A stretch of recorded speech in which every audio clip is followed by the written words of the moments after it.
Guys, listen up. As you get older, the best way to continue to look young, exuberant, and vibrant is to continue to take care of your skin. That's why I'm excited to have TJ Hanley as a sponsor of today's video.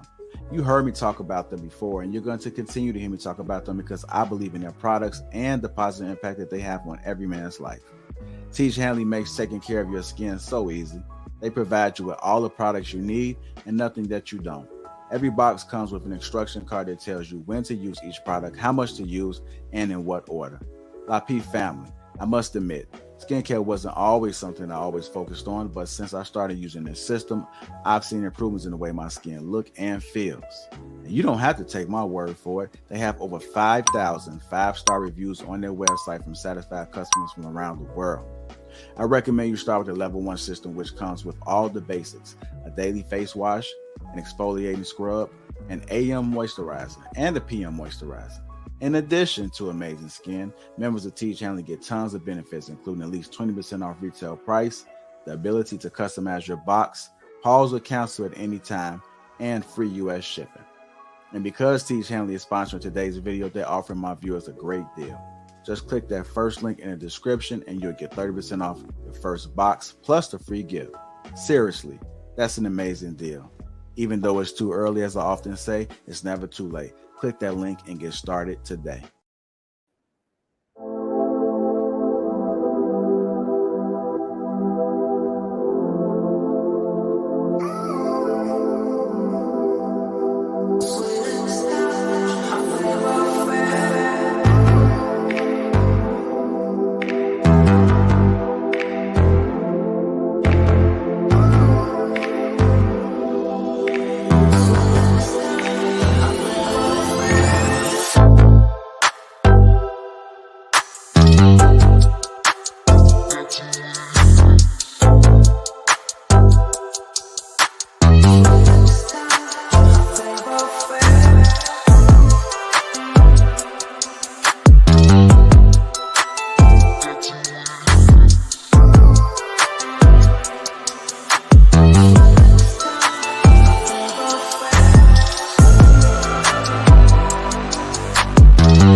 Yo, welcome to Lapeef-ing Sunday. I'm gonna be the host for today. Jay, story to tell. Got some panelists here. Give a shout out to Eric, Express Your Perspective, Balancing Codes. We got Paradise Paris, and we got Hank in the basement. How y'all doing? What's How's going on, big everybody bro? doing? Good? You good? Happy Sunday. Happy Gotta get my Sunday. camera on, man. I gotta get my camera on so I can see these beautiful people. What's good with y'all today, man? Take the light. What's Man, the weather where y'all at? it's nice outside. It's beautiful outside. I'm in Texas. Yeah, Okay, I know Eric told me it feel like it's 116 where he at, man. I'm like, shit, I yeah. can't I'm do not. it. Hey, I'm not envious of that type of weather. I promise you that. I seen somebody boiling eggs, man. They just took the pan outside, left it out there for like 30 minutes, started cooking eggs, man. First thing in the morning. Man, it's probably too hot for y'all to even grow grass out that bad boy. God damn. So is that where you at, two friends? You in the Tex? I am in the wonderful city of Dallas. I know that's right. Right on. Okay. Shout out to Dallas. Yes. What's good, Balancing? How you doing this Sunday? I'm good, guys. How y'all feeling? Where's everybody? Okay, well, we light today, but it's gonna be a good show. We are like, Right. we're still gonna have a good show. Hank say you making some of that red snapper this Sunday? Hank, you making fish? No, I got some Yes. shrimp though. I'm got some shrimp in my pasta. I ain't gonna lie, but we know you a red snapper professional, so that's why we was asking. Pretty much. You know, you already know. Okay. All right, so we're gonna get to the first topic. If y'all haven't already, like, subscribe, definitely leave a comment. Um, we're gonna get to the first topic, which is when someone calls you a simp. Let me hit the video.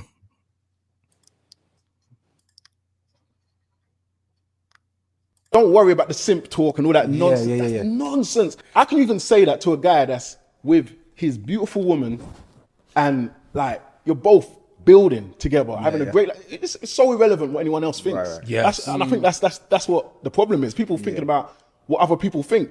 I'm thriving in my relationship, and I know you guys are too. And that's all that matters. All right, I'm gonna run that one more time. Don't worry about the simp talk and all that nonsense. That's nonsense. How can you even say that to a guy that's with his beautiful woman and like you're both building together, having a great. It's so irrelevant what anyone else thinks. Right. Yes. And I think that's what the problem is. People thinking about what other people think. I'm thriving in my relationship, and I know you guys are too. And that's all that matters. All right. So I'm gonna get to the first question, which is when in a relationship and someone calls you a simp, or well, let me start with the women on this one. How do you view people that call someone a simp?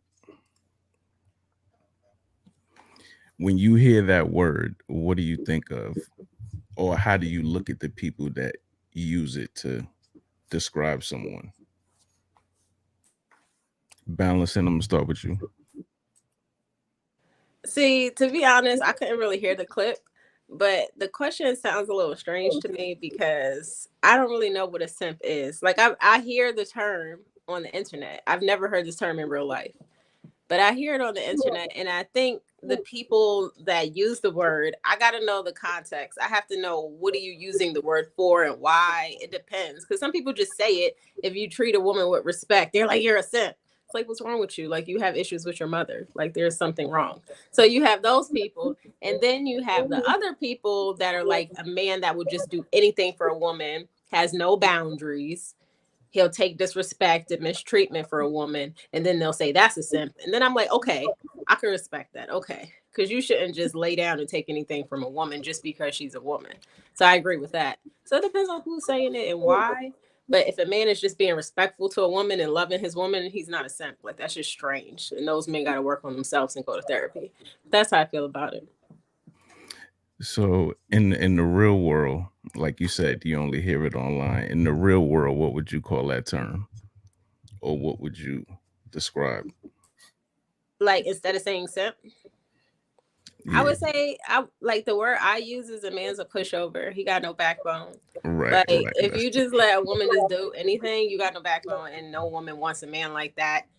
No real woman wants a man like that. Women that want to manipulate you and take from you, yeah, she would love a man like that. But a woman that respects men, no, she doesn't want a man like that. So yeah. all right, Hank. What would you have you been called that? Have you ever been called that? Called a simp. Yeah, have you ever has that ever been thrown at you? Or have you ever been called a pushover in real life? No, never been called a simp or a pushover. Well, if they call me a pushover because I guess I was bullying them. I don't know. Only reason why they would call me, because I'm not gonna just let I wouldn't let a tackhead dog walk me. I do know that. As far as a simp, I mean, when we hear the word simp, they call everybody goddamn simp. This is what I'm having an issue with. How do you call a married man a simp? That don't make sense to me. I don't see how you call a married man a simp. Now, a man who is maybe dating, yeah, he could be a simp. But you married, you doing things for your wife, that should be expected. That should be expected because I expect her to be doing the same for me. As long as I'm reaping the benefits from it, how is anybody a simp? Now, if you're not reaping the benefits and you just constantly getting dog walked and used to go out to entertain, just for some male companionship every once in a while, and you not getting no real benefits out of it, yeah, you're a goddamn loser. I don't see why anybody won't just hang around just to get walked all over. Yeah, that don't make sense to me at all. But as far as calling a married man a simp, I couldn't do that. I couldn't. Not in my right mind, I couldn't. All right, Jay Stanza, what's good, man? What up? Did you get to see the video that we played? Nah, I didn't get to see it. All right, I'm gonna run it back one more time for Jay Stanza, then I'm gonna keep going. Don't worry about the simp talk and all that nonsense. That's nonsense. How can you even say that to a guy that's with his beautiful woman and like you're both building together, having a great it's so irrelevant what anyone else thinks. Right. Yes. And I think that's what the problem is. People thinking about what other people think. I'm thriving in my relationship. And I know you guys are too, and that's all that matters, Now, as Balance and Coles mentioned, the term is something that, I mean, pretty much I've seen it online. I haven't really seen it in person or heard it in person up until, I started listening to content on the internet. Have you ever been called a simp in your relationship? Yeah, I got called a simp by my homies when they had to check me. They're like, "Hey, bro, you simping." Like, if they be like, "Hey, let's hang out. Let's have a guys' night. Let's go kick it." And I'm like, "Nah, man, my girl not happy with me going out." Then they like, "Why you simping?" So basically, I'm giving up all my friendships. I'm cutting off everything I like to do just to make her happy. That's simping. So I definitely been called a simp before. Now, when you've been called that, do you feel it was justified? In every case, do you feel it was justified, or do you feel like it was just loosely thrown at you as a shaming tactic? Yeah, no, I think it was justified because I was at the point in that relationship where I was just putting her on a pedestal and I didn't hang out with them at all. I didn't do anything for myself. I did everything she wanted to do. So it was justified. My simping, them calling me out was definitely justified. Okay. Yeah, I definitely been there, yo. Where you stop calling as much, stop answering calls. Yeah, it's not good. That's not good. All right, Eric, it's on you, man. Have you ever been called a simp in your relationship? Yes, I have by friends, and I did realize that maybe I was doing a little much, but it's also been to the point whereas I was working on something with somebody, and I think Hank brought up a very good point, a dope point. He talked about if you're married or if you're in a relationship with someone that's very significant and y'all doing things together, the brother that was just talking is Simeon Panda. My brother actually follows him. And well, actually my son, not my brother. My son follows him because he's a bodybuilder. My son bodybuilds as well. And I started following him and I liked what he did because he included his woman in everything. Even when she was pregnant, she works out with him. She did everything with him. So the context behind what he was saying was that somebody called him out and said he was a simp. But the thing about it is that they were building something together, and actually they've built a multi-million-dollar business, you know, pretty much off of being together, showing that couple and doing what they're doing. I think sometimes some people say that because they may not, number one, understand the dynamic, and then number two, just plain jealousy. You know, when two people are paying attention to one another, I think that's a good thing. And also what happens is as people get closer together, they kind of figure out who they really want to be around and how they want to be around. Now, can it be too much sometimes? Yeah. But for the most part, when people are building themselves up in their own world, man, they into it. They focused on each other and they trying to do something together. So, you know, it's a fine line. It really is. So, yes, I've been called that, but you got to watch who's calling you that. All right, Paris. So in your situation, when you hear it thrown around or you view somebody this, how do you view that word? I don't, honestly. I feel like simp is just another way for men to speak amongst each other and demean men when they're not doing what they think they should be doing as far as checks and balances of cooperative women. But the thing about that is, like, what you like, everybody else don't like, you know, and that's what I feel like men use it as. They use it as a tool or a ploy to separate themselves from, quote unquote, the weak and the strong based off of how they engage with women. But you don't know what it takes in order for him to feel whole in a relationship. And you don't know exactly what he's getting from said woman as to the reason why he's allowing certain things to go on. So I don't really take to the simp word. I've heard it now translated into, you know, regular society and stuff like that. But it's really not something that I would use to weaponize against a man, especially one in a relationship, because I mean, that's not your place to try to tell another man how his woman should be operating. If he don't feel disrespected and you can't really gauge disrespect by what's going on in their household, she meet his metrics, it really not your place to tell another man. Like, if you ain't respecting his manhood and how he putting down, he really don't need you as a friend. So Yeah, let me go, Jay. What you gonna talk about first? I ain't want to. No. You good, Hank? You good? No, I was gonna say, well, like what I think Jay Stanza said, talking about going to the club. Look here, we as men, we all know why we going to the club. I'm not going to the club to fucking dance. I'm not going to listen to goddamn music. I'm not going to really drink, because I can do all that at the crib. We going to pick up girls, to see girls, to try to get girls. That's my whole purpose, going to a goddamn club. Now, if it's anything else, that's on y'all. Maybe, you know, y'all dudes want to go dance, and that's cool. And I'm sure the ladies probably want to go dance and listen to music and be entertained. But I'm sure it's there to get the attention of a man.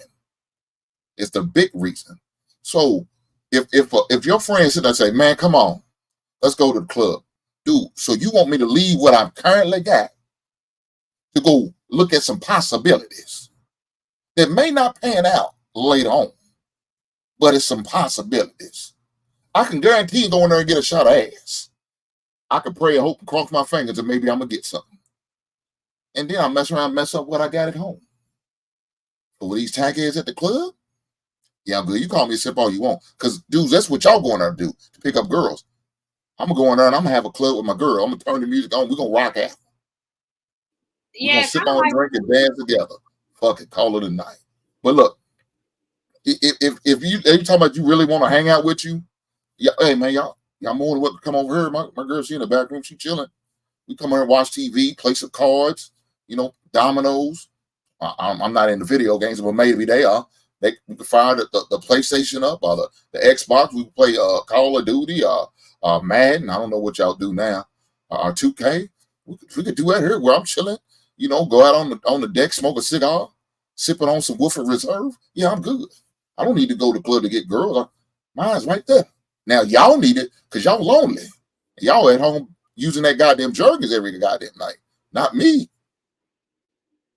But yeah, kind of like what Hank is saying, kind of to like how Jay Stanza said that his friends use simp towards him. Like, realistically, if we were in the 60s, what essentially happens is most times, often than not, people spent more time with their partner than they did with their friends. Unless it was like a family event, unless it was something like that. Like, we look at that as such a negative, but in actuality, most couples nowadays, like, they don't spend much time together before a baby is integrated, before they have to prioritize other things. And we look at it like it's unhealthy, but actually it's not. Like, you stop doing things when you get a partner. That should not be something that, you know, we look at it goes to a negative. Your life changes when you integrate another person.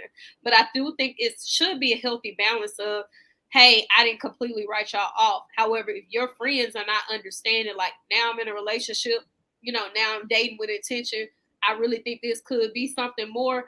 Let me see where this goes. I understand you're my friend. We got time together, but I ain't finna shame my friends and call her a pick me because she decided that she in a healthy relationship now and her time is more prioritized with her man as opposed to dealing with me. I'm not gonna do it, and I don't feel like that's justifiable. Like, when men call each other simps, like, you're not really checking your homie. You're really being jealous because the man ain't sitting around doing things that you were doing with him at first. He not your fun friend no more. Yeah, Well, not only that, but I'm sorry.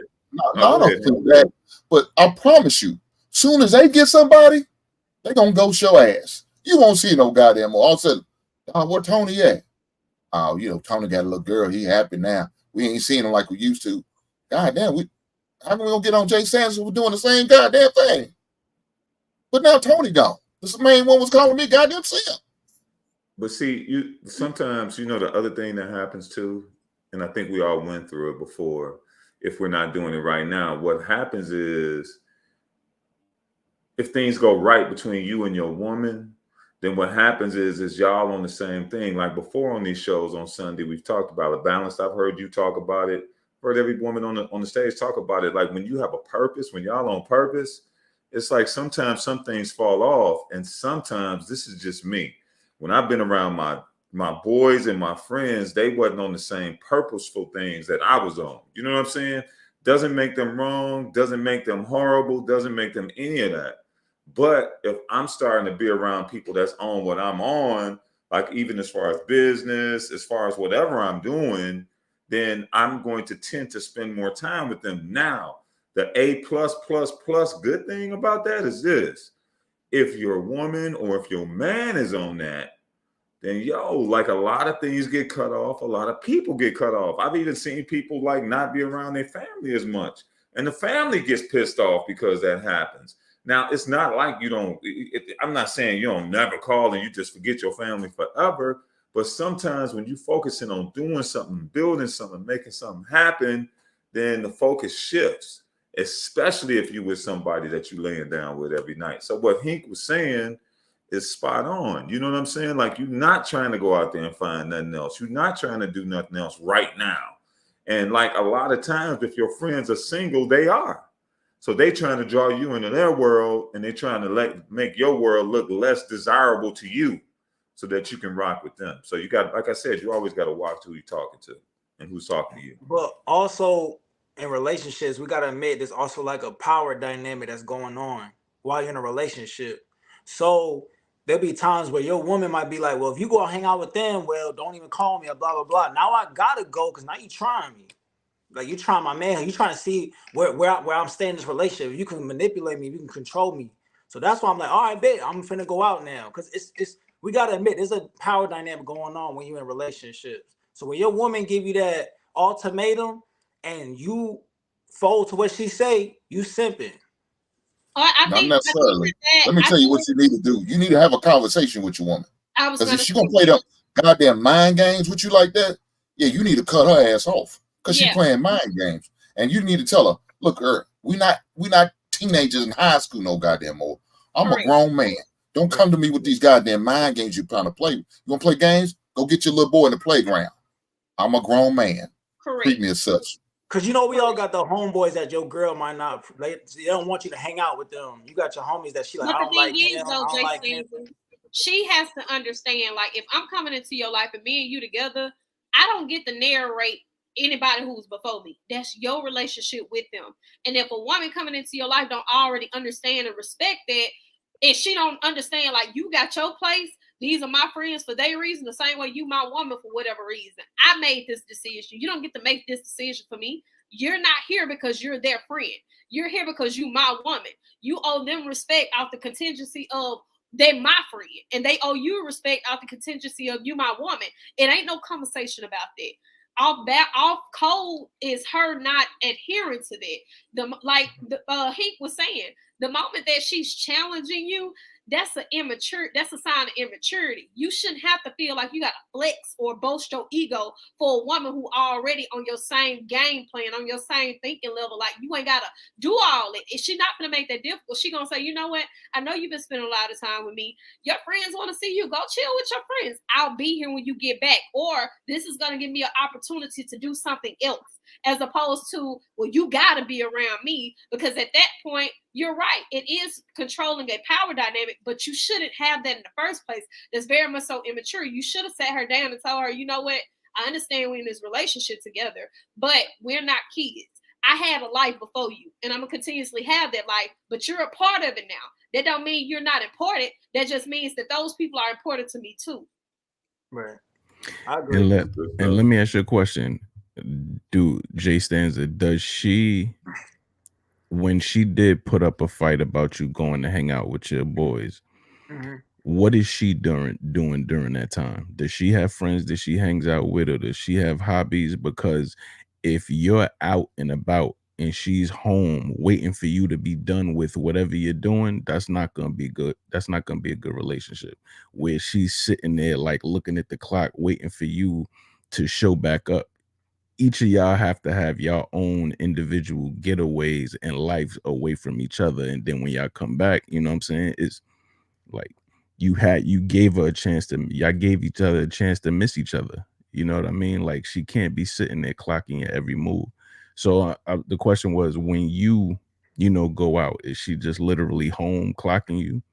Yeah, I think that at that time when we was together, I think it was like early college, so we was both brand new to the campus. So, but I kind of clicked with people faster than she did. So I already had my squad of people. She didn't really have nobody, so that's why she was on my case. Where you at? When you coming over? Blah blah blah. And I was like, yo, like, I'm either gonna chill with y'all, but she tripping, so I gotta go over here. And that's when they'd be like, oh, you simping, blah blah blah. And I didn't get it at the time, but after we separated and she started finding new friends and had her own life, I'm like, all right, bet. I saw what happened now. So what you're saying is exactly what happened. She didn't really have nothing going on. Right. Yeah. And that's more times often than not the problem, because their codependency is there. She thinks she's wrapped up in you, so you supposed to be doing the same thing. But actuality, she really wasn't respecting everything that was put down in the first place. She thought she was supposed to just come in and automatically the world that you created was supposed to revolve around her. It's cool if y'all making that decision and say, you know what? I know I got my friends. I'm going to check in with them, but I want to give you all my time. That's one thing, as opposed to making a person say, we together, so I'm supposed to be with you all the time. I'm supposed to talk to you all the time. Nah, I still got a life, and there's still people who love me and honor me, and I want to spend time with them too. And when you get older, you'll set more of those boundaries, you know what I mean? Because it'll be to the point where you go out with your boys, and whether you at the club or the bar, and you like, damn, I should have stayed home with my girl and just watch a movie. Like, you'll get to that point where that gets old to you, and you like, let me chill on the couch. I'd rather be watching a movie than in here with this loud music. I walk out, I can't even talk because I've been yelling the whole night. So now my throat is sore. You know what I mean? Like, it gets old. All in all, it should be a choice, not a demand from your partner. It should be a self-choice, not a demand. All right. Anybody got any closing remarks on that topic? I know we went left with it a little bit. Yeah. All right. So the next topic is things my husband will not let me do, seeing as one of his main duties is to protect me. I see this video. Let me go to that one.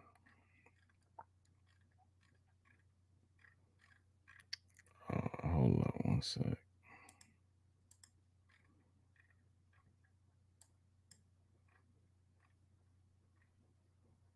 Here's a list of things my husband will not let me do because he's trying to protect me. 1, he will not let me stop on the side of the road to help somebody if he's not in the car with me to discern if that's a safe situation or not. 2, he will not let me pump gas at night if I'm alone. No. Either he's gonna pump gas or I need to wait till the next morning or I should have got it earlier in the day. Lots of creepy stuff happen at the gas station at night. 3, he will not let me wear leggings outside the house if my butt is not covered. He does not want me to be the object of another man's lust.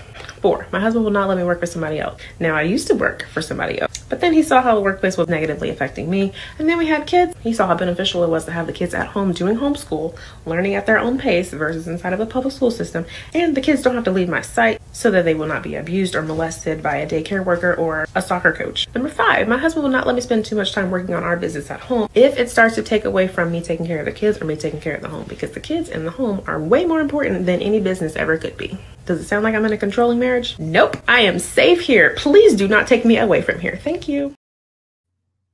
All right, Paris, I'm going to start with you on that one. How do you feel about things my husband will not let me do, seeing as one of his main duties is to protect me? You think she was overboard? No, I feel like she actually was just trying to make some content because the first 3 was common sense. No woman pumps gas late at night by herself. You already understand the dangers of being a woman. You typically prep for that already. Going outside with leggings on, I don't even think leggings are that much of an extreme, but as far as like covering your butt, you typically know when you are dressing to get attention from other men and when you're dressing to be lustful of them. And stopping on the side of the road late at night, that was something that we just found out that came with Carly Russell. That wasn't even a common phenomenon. That's not something you commonly hear about. Women don't do that. We don't stop on the side of the road for people. That's not something associated with us. The other 2 things, I do think that they have a little merit as far as like, working for somebody else. That is a privilege to be a housewife in America. If you're a housewife in America, it's a privilege. Typically, most men feel as if, they can have their children at home, being safe, being homeschooled. That's what they want. I desire to be a housewife for like the first 3 years. I want to be a stay-at-home mom and homeschool my kids. If I have the opportunity to do so, I will do so. Also, taken away from work to, go and invest into your family. That's not so common amongst men. Most men feel as if they want to be able to have family time prioritized over their wives working for somebody else. So the other 3, I just feel like she got up one day wanting to make some content and it kind of circulated. All right, Hank, it's on you, brother. Do you feel... No, I feel like everything she said was she was trying to make content on. I don't see nothing she said wasn't about making content to trigger some ladies. I mean, that's the whole video was trying to trigger women. I don't believe her. I don't believe a goddamn word she's saying she do. I believe she probably will pump her gas at night. I mean, if you're goddamn light on, what you gonna do? You're gonna have to pull into a goddamn gas station. I mean, hopefully it's well lit. And most time, ladies, y'all do ride the line on low fuel. I don't know why y'all like to ride on them goddamn fuels. Y'all will ride on like it'll never get empty. But you'll do what you have to do. Pulling somebody over trying to help somebody. I'm a man. I'm not pulling my ass over trying to help your goddamn ass late at night. I'm not doing that unless I know you. Man, a woman, a child. I'm not doing it because I don't know your agenda, your intentions. So some of the shit was irrelevant. The part about wearing leggings and showing an ass, I mean, you don't have to wear leggings. A short skirt is going to attract a man's. Look, you could be fully clothed, it's going to attract a man's attention. Look, a man's going to pay attention if he finds you attractive, regardless. Now, probably the only thing I really can agree on is probably homeschool, and I just started feeling this way about the situation, but that's due to the climate of what's going on right now. Before, when my daughter was in school, I didn't have no problem with or going to a public school. I just want her to go to the best school that is out there. So if that means I send her to a private school and I pay for it, I don't have no problem with that. But now that the atmosphere the way it is now, yeah, I probably would encourage, and I do right now with my granddaughter. I encourage my daughter, you might want to homeschool my grandbaby because of the climate and what's going on. But the rest of the stuff, yeah, I feel like it was just strictly to get triggered, to trigger women, to get the women talking and with women's opinion and all that other stuff. Because there's some things she didn't talk about. Going on girls trip. I didn't hear her say nothing about that. So I mean, is her husband okay with her going on girls trip, but she's not allowed to pump gas late at night? That don't make sense to me. Or she's not allowed to work, and what's important? That don't make sense to me. I didn't hear nothing like it. But maybe she has another video coming here shortly talking about it. Who knows? I don't mean to ruin her flavor, her shine. So do what she need to do. Paris, is that your best friend? Is that why you're in agreement with her? I didn't say I agree with her. I just seen the video and I laughed at it because I just felt like it was kind of like one of those things where she was looking for outrage. She was looking for attention. Maybe she got it. The first thing she said was, "I'm safe here. Don't take me away." And it's like nobody was trying to make you go sign divorce papers knocking on your door. Who says that? Like, okay, if he don't let you pump gas, great. I can call, get upside and get gas. Like, I don't really know what you want me to say. Like, your husband don't let you do these things. Congrats. He don't let you do these things. What do you want me to do? Yeah, and like I said, the stuff about the late night gas pumping, yeah, unless it's a dire need, no, you shouldn't be pulling over to pump gas. But like I said, some people ride on fumes.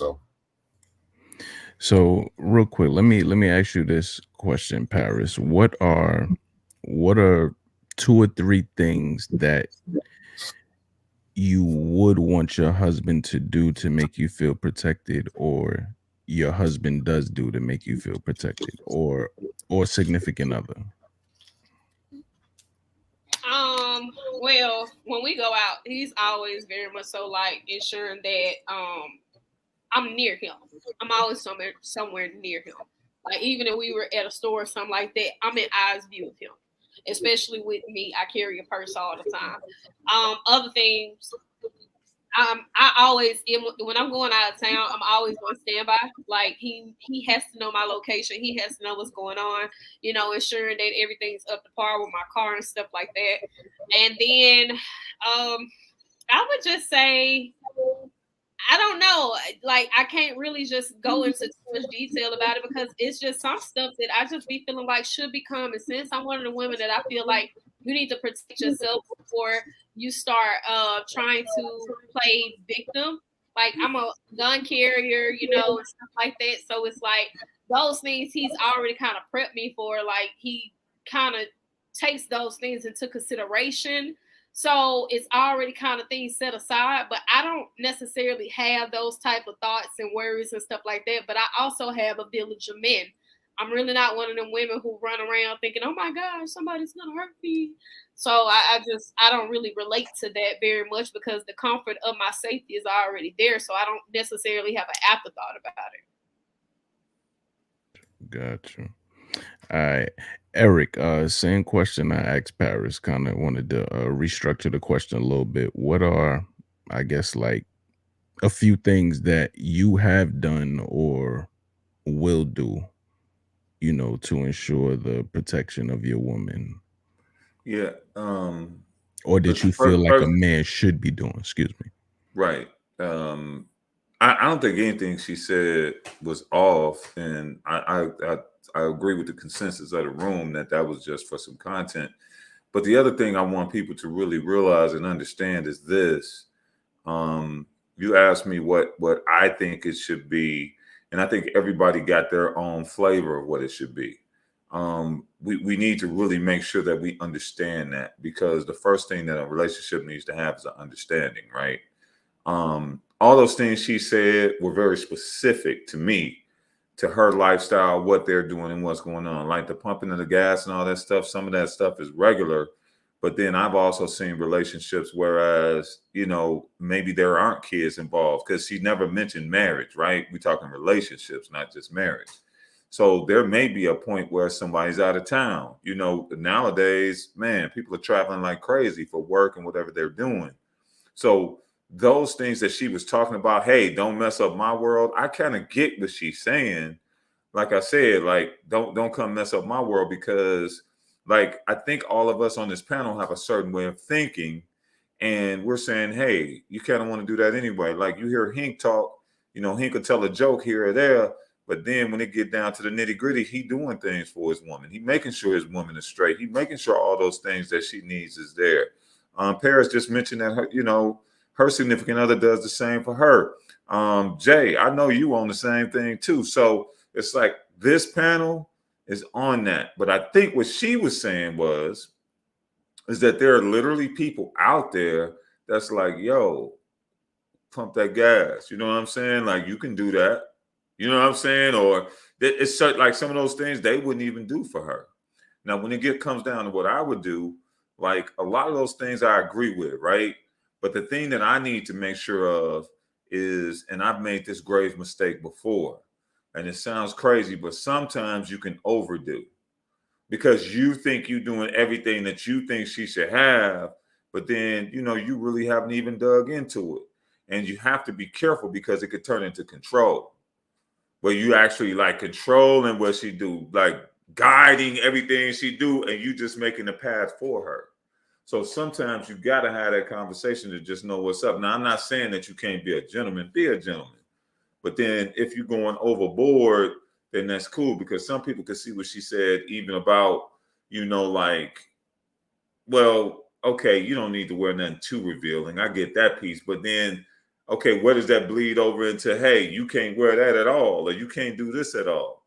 So you got to be careful with that, because that could turn into control. And that's one thing that I try to watch, is I don't try to control a person, but, you know, I try to fill them out. And then sometimes while I'm filling them out, if it don't jive, then we got to deal with that situation in a different manner. Eric, I really kind of feel like she was doing that to kind of slight other women, not necessarily to say, hey, don't nobody else do this for you, this kind of putting them on game. But I feel like she was trying to do it as kind of like an aha moment, based off of her tone, her disposition in the video, how she wrapped it up, you know, kind of like gauging her body language. It was very much so kind of elitist, like, my husband does these things for you and you don't have it. That's kind of like the disposition I got off of that. I could have took it a lot more. I would have been more receptive to it if I felt like it wasn't generic. If I felt like she wasn't one of those women who walking around wearing her ring and going, I'm married, you're not. That's just kind of like the energy she was giving me. Like, my husband does these things for me, and if you don't have a man that does this, then you don't have a good man. You know, it's like I don't really know where she was going with that. Because even with the topic of conversation for clothes, you know, it's I don't have a man that he cares about that, but at the same time, I also am a woman who's raised that there's just some underlying respect. Some things you just don't do. He may not say nothing about me going out in a super tight dress, but at the same time, that's not my daily attire. I wouldn't go to the grocery store in it or the church in it. Right. All right, Jay Stanza, same question for you. What are some things that you have done or will do in the future, you know, when you finally meet your significant other? Well, in terms of the video, I think she said a lot of common sense stuff. So I agree, like pumping gas and not picking up strangers. That's just common sense. You always got to be on point. Where I bring the questions up is the leggings part, and I agree with Eric on control. A big word you hear nowadays is submission. A lot of men talking about submission, and men need to understand the difference between submission and control. A lot of men want control. They don't want submission. Submission is when a woman wants to follow your lead, but control is like when you're trying to control everything she do. And I'm big on not trying to control a woman. Wear what you want to do. Wear what you want. I love you regardless. Men want submission, but they really want control. So it's a difference. I'm not trying to control anybody. The more you try to control a woman, I feel she pulls away from you. And I'm not trying to control any human being. So I agree with Eric. Yeah, I think, see, Eric made a good point in terms of control, because it's almost like it's almost like spoiling somebody.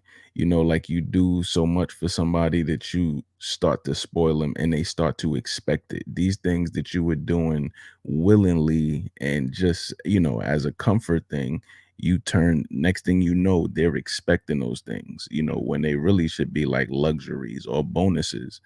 But what you mentioned about the control, once they start allowing you to have this input on all these things, after a while, you just feel empowered to be like, hey, hold on, what you got on? You know what I mean? Like it definitely happens that way. I've been guilty of that. Whereas, bro, Because and at the the end other of the day, thing, she's a human being. So I mean, yeah, she can make her own choices and decisions. But like I said, a lot of men don't understand the difference between submission and control. When she willingly wants to follow your lead, like, hey, meet me here at this time, blah blah blah. Or the difference, like you like, oh, you know, you can't wear this, you can't go there, you can't hang out with her. That's control. That's a and, that, difference. and you know the other thing too, bro. Real quick, the reason why I mentioned that control thing because there's another thing that you got to introduce into it is and I saw somebody in the chat talk about it, that whole quid pro quo thing, which is I did this for you.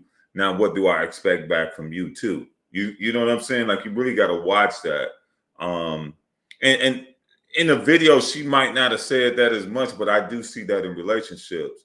Whereas a brother does things, and I'm just speaking for men because I'm a man, like he'll do all these things, right?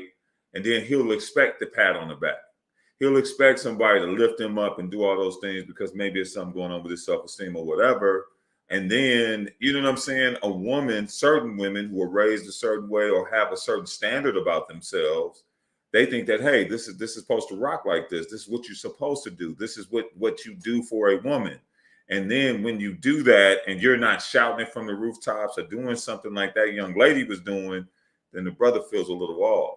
You know what I'm saying? He now, you know, that control piece comes in, and then that lack of appreciation piece comes in, and that's when it can turn ugly. So, you know, our motives are everything when we do those things for women. And that's why I said that thing about control. Like your motive got to be pure. Like, man, you just want to love on your woman. That's all. You know, and that's the main thing. You ain't looking for nothing back. I'm not trying to get nothing back from you. You know what I'm saying? That's going to be on you to give me something back. And then if you're not giving it back, then that's another whole conversation we got to have. Well, let me say one thing. Young blood, I'm gonna help you out again. Don't you ever tell a woman wear whatever you want, whatever you want. Don't do that, bro. Because they'll take you up on that shit, and then she gonna wear some shit you really won't agree with. I think I'm just different. I think I like that type of shit. That's just me. I think I'm just a different type of dude. Like I like, because if I want to be in a committed relationship, you obviously want to keep the attraction going. That's a lot of times people get in that long-term relationship and they just let it go. They just stop. So I'm not a proponent to that. If she want to dress sexy, I'm with it.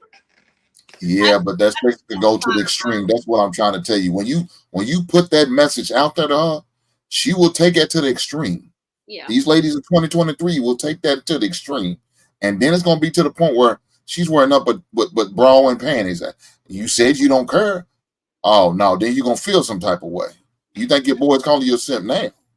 I think if she loved and cared about you, she would not put you in a position where you gotta be on some type of like other dudes coming at you. If a woman really down for you, she would not put you in that type of hostile. That's why I say I think it's a fine line, right? Because I have a lot of followers. Like I have a huge platform. He sees me everywhere.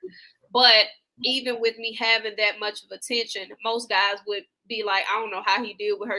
I know she got men in her DMs. I know she got, and seeing sometimes the post or men making commentary, but I'm very respectful about it, right? Like I understand that he may not be a visual creature to you, but he's a very present person to me.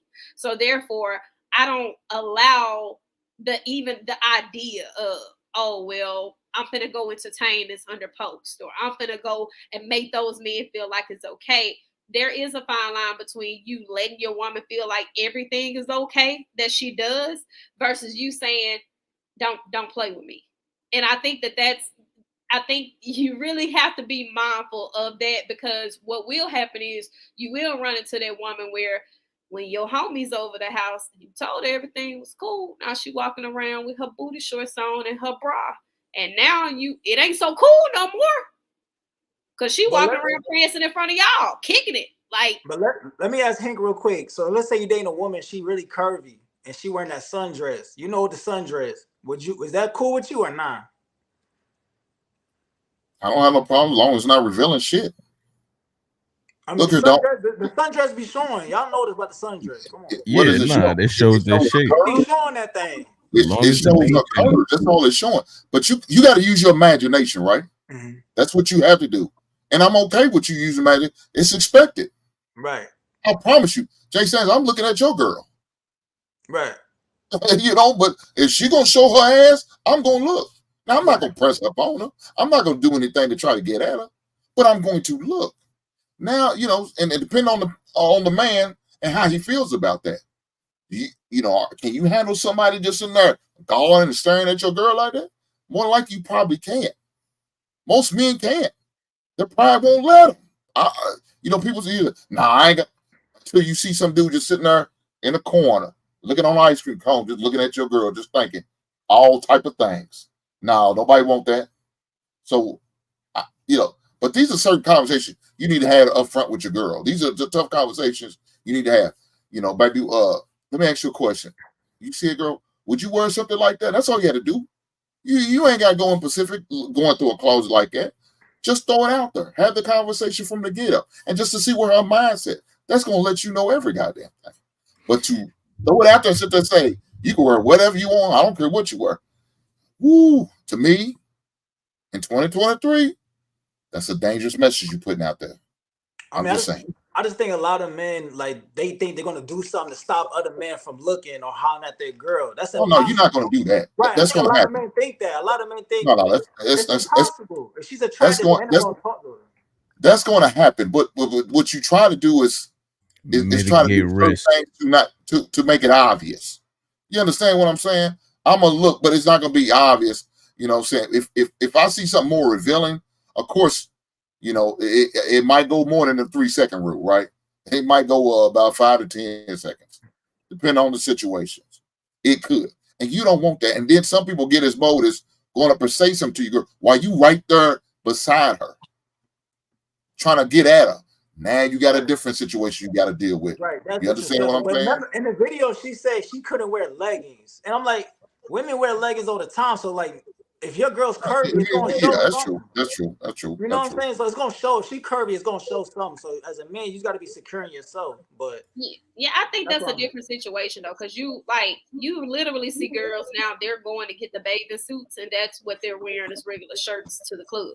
The bathing suit tops. Like, we know this because we're women, and it's like, okay, you know, it's the club. I expect you to have some risque on, but they taking the same club outfits and they going to the family functions in them, bro. Like, she around your cousins with her booty cheeks out and her nipple ring showing, and you walking around saying, man, it's cool. That's my girl. It ain't no big deal. She can wear what she want to wear, but it's like, you know, at some point she should be more mindful of it's a time and it's a place. Like, it's an understanding that you don't control my attire. However, I do respect you enough to just not be wearing anything everywhere. Because what we're wearing at home and what I'm wearing at home with you, I do need to be more mindful of that if we got company. I don't want to be answering the door, getting my package from Amazon, and oops, you know, it's like, nah, some of that stuff needs to be toned down. It's all about boundaries, dog. At the end of the day, it's all about boundaries. And you got to have that conversation with your lady, with your wife, with your significant other, whatever the title you want to give her. It's all about boundaries. And if you gonna be okay with her crossing boundaries, you have to be okay when she crosses them boundaries. But Hank, you hit it on the head, Hank. You gotta have that conversation. Like, that conversation has to be had, because I think a lot of times the conversation ain't had. You know what I'm saying? Like it's almost like inferred, right? That you know you're not supposed to do these things, or today you feel a certain way and the next day you don't. Because we have to be honest with ourselves. Like, things do change over time. And the closer you get to a person, because at first, think about it, at first you may not care as much when you just jump in with somebody. You know what I'm saying? And really, like, you got to look at the context of the video. the person she's talking about, I'm quite sure they've been together for a minute, if not married. Did they say she was married? I'm not sure. They're I can't married. remember right now. They were married. So you know what I'm saying? That's a different context. Now, Jay Stanza, you might be talking about a relationship whereas y'all are rocking, y'all been kicking it for a minute or whatever, and it's like, hey, whatever, we do what we do, woo, woo, woo. If it's like that, then I can understand what you're saying. But man, as them emotions get involved, as you really get into things with that person, as you start investing time, number one, and then money and other things with that person, then, you know, you got to have that conversation to kind of set those boundaries that Hank was talking about. Yeah, definitely, man. Balancing you there. But what I was gonna say with Jay Stanza, like, is damage control. You know, some stuff should just be for you. You know, between you and woman, some stuff should be just for you, just for your eyes only. You know, you'll notice initially, and like they were saying, initially it may not bother you at all. You know, then later on in the relationship, when your feelings build up a little more and you feeling more protective, and you in the club and you see how people are, you know, looking at her, you may want to protect that. You may want to shield her from that, you know, because like Hank said, it's 2023, man. Dudes is out of pocket, chicks is out of pocket, like, you know, so you want to mitigate risk, man. You definitely don't want to get caught up with that. But all right, we're gonna head to the next topic, which is the reason you always get cheated on is because naivete.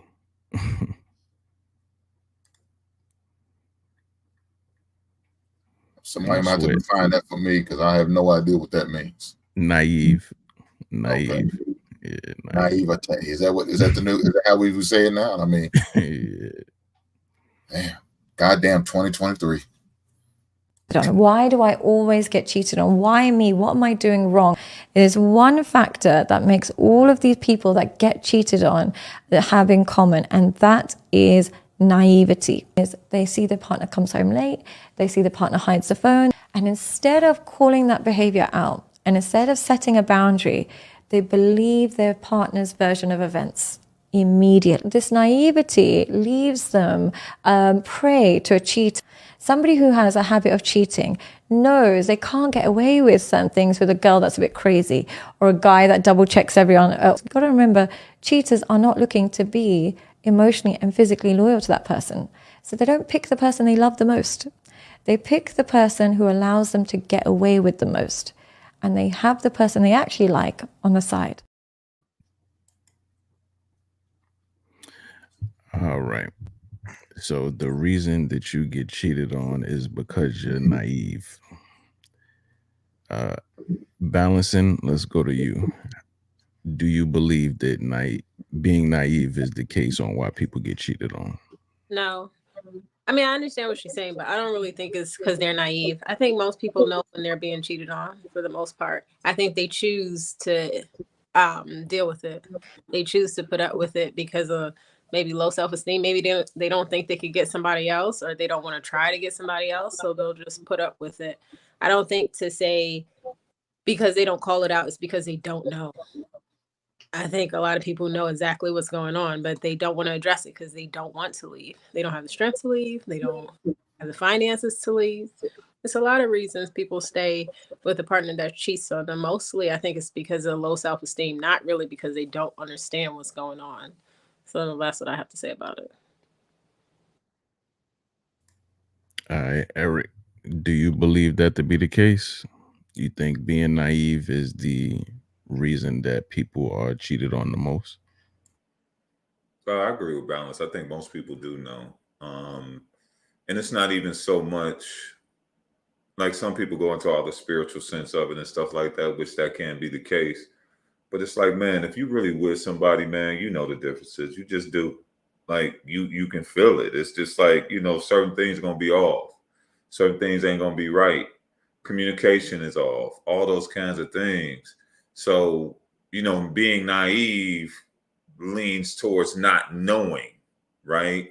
Like you don't know, like you just in the dark, you just like duh. But I don't think anybody is like that. And I think there's just so many other contributing factors to it. You know what I mean? Like, you know, you could from, man, I really love this dude and I'm gonna rock it right out with him or rock it out with her no matter what, and we're gonna get through this, or the embarrassment of somebody cheating on you and others knowing, and you know you don't really want nobody to know your business.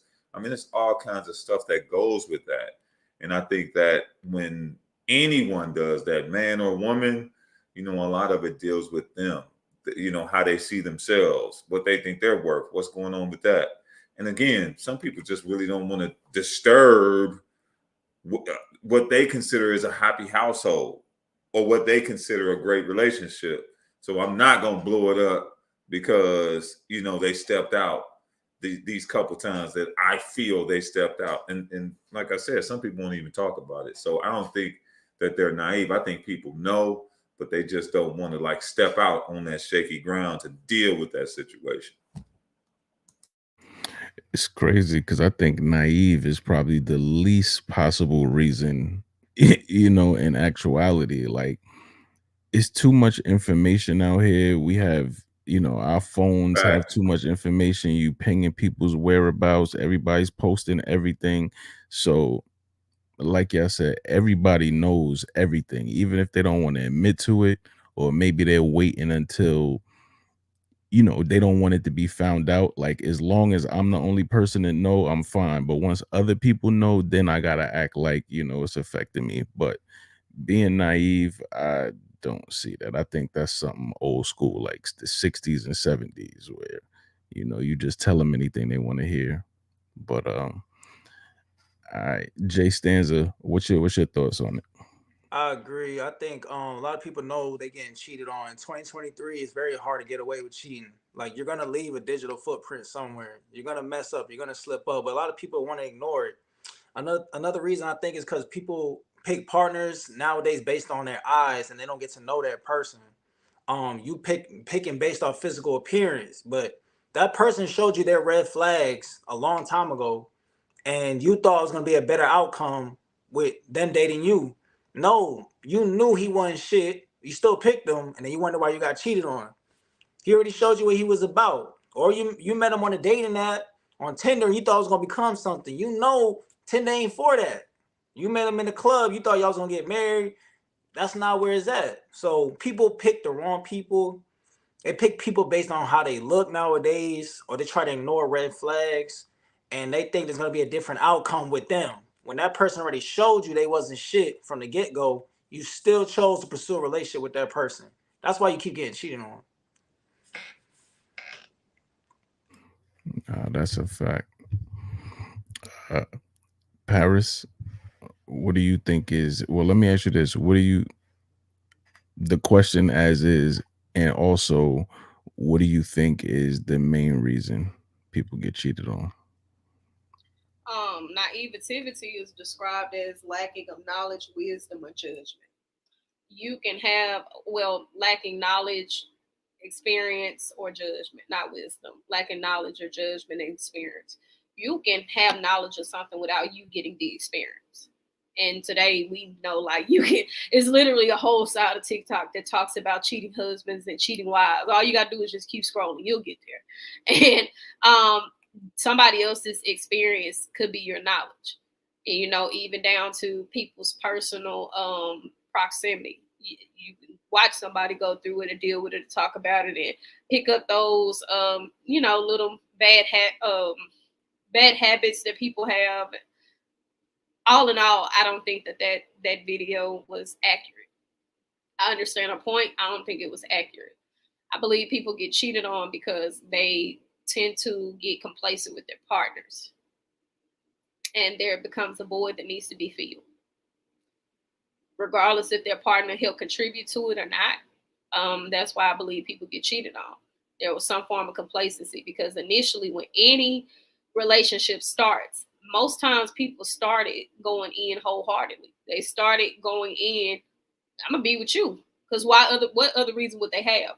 Nobody really has no real incentive to be in a relationship anymore. We see broken homes all the time, and that should have been your biggest incentive. Children with the person should have been your biggest incentive to stay in a relationship. Now we don't have one. So, I mean, eventually people get cheated on, and they get cheated on, and whatever your individual reason could be, that's gonna be it. But I do believe complacency plays a huge role. People start getting ignored. They start feeling as if I'm not going nowhere, you're not going nowhere, and there becomes a void that needs to be filled in the relationship. Hank, what are your thoughts, bro? Cheat because of somebody's naive. No, I don't think that's the reason. I think if somebody cheated because of lack of intimacy, more than likely, somebody's not getting their physical needs met. It's the reason why most people cheat. I mean, most times, if you getting sex down every day, or at least twice, 4 times a week, more likely he or she's not going to go out and do that thing unless, it's maybe some emotional or physical abuse going on. Maybe they might give them a reason, but for the most part, I think it's because lack of intimacy. And intimacy consists of lack of sex as well as a lack of attention. Intimacy is also more than just having sex. I got to make sure I'm, for example, being balanced, sitting down, we having a conversation, we enjoying our time together. I make sure I'm spending quality time with her, and doing those things that I need to do more beyond just sex, right? So to me, that's all part of it. And the lack of that will probably induce somebody to more than likely step out, because now they're seeking it elsewhere. I'm not getting it at home where I should be getting it at. So now I'm seeking it at maybe with a coworker or a neighbor down the street, or somebody, in my organization, or something like that.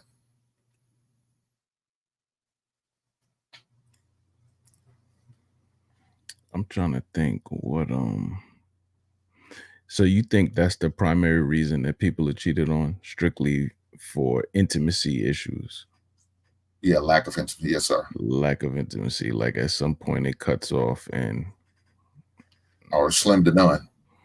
Because right. you hear about all the time about sexless marriages or sexless relationships. Mm-hmm. Yeah, that can open the door for things that most people don't want, and that's somebody stepping out on. Yes. Can I ask a question real quick? Just real quick. Is there ever, if you're in a long-term relationship, there's never a point in a relationship where you're like, man, I'm just bored of this shit? Never? No, because if you man, y'all lying, man. Y'all no, lying. Well, if you've ever been in, okay, so if you've ever been, if we gonna be honest, we're gonna be adults. If you've ever been genuinely in love with somebody, that sex is very incredible compared to casual sex with somebody you're just attracted to. If you've ever been like really in love and you got an intimacy with a partner, and Trey Songz got a whole song about it, sex ain't better than love. The sex gets better because you're already physically and mentally connected. And that's why they say, like, for couples who got a toxic relationship, they love each other so bad, and the sex keeping them together, even though they not no good for each other, because the sex is getting better. Can I ask all right, for the men, because for the men, right now, y'all in long-term relationship, you tell me right now, even if you was married, you're like, man, this shit getting boring. Don't lie. You saying the sex aspect of it? Yeah, like you with the same person for years. You did for years, same position. You only can do so many positions with this person. For years, y'all been hooking up. There's never a point like, oh, man, I'm sick of this shit. I need something new. You never said that shit. I mean, of course, I believe, there's times where, it's gotten stale and you want it to change. Be real. And you want to change it up. Yeah, absolutely. Jay talking right now, big brother. Let that man talk. Oh, yeah. No, I'm saying. Hey, man, why you trying to put Hank on the spot? That's what it is. Hey, Jay stands like I'm the super freak of the panel, so and that demon time will come out in me every once in a while. Yeah, I've never been married, so long term for me was short. But yes, there has been drop offs of intimacy because you fall out of either you fall out of love or the person is no longer attracted. You're not, you lose the attraction.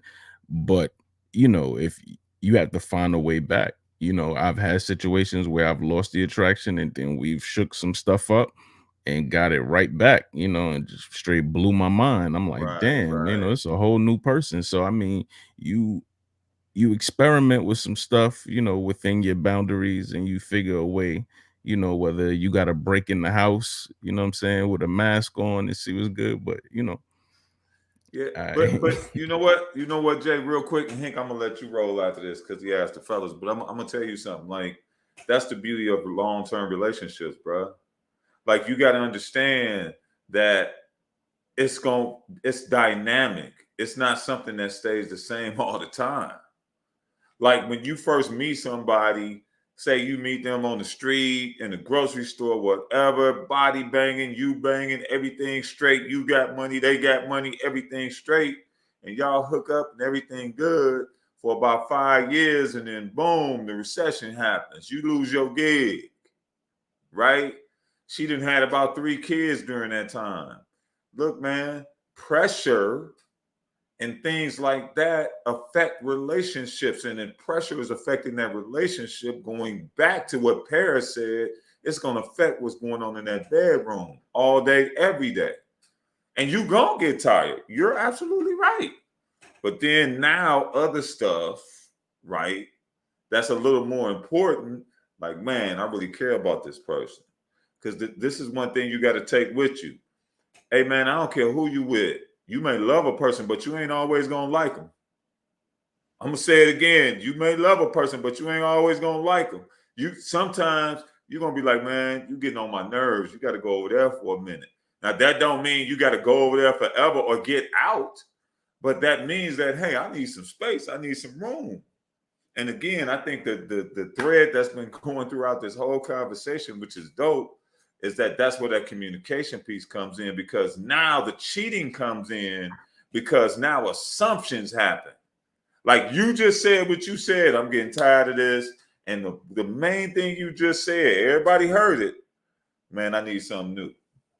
Well, but that something new don't got to be outside the crib. Like, man, deal with something in the crib. Go ahead, Paris. I'm sorry. Paris, let me go first. Let me get that last man perspective for the young lady to go.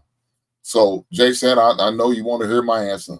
You feel like these other 2 dudes are capping, right? Is that the stand you taking right now? Yeah, I think they be lying. I think the married men be lying. Y'all know y'all get bored of that shit. Bro, I didn't say I didn't get bored, but then that boredom can't take over the whole relationship. Because you know why? Men don't see sex the way that women do. Because the way she described about the love and emotions, we don't feel that same way. We don't see it like that. Like, we just like, all right, cool. I'm about to go, play the game now. I'm done. Like, I got you. Let me say this. Let me say this to you, young blood. There's different things you can do to bring, I guess, what you consider the excitement back in the relationship, right?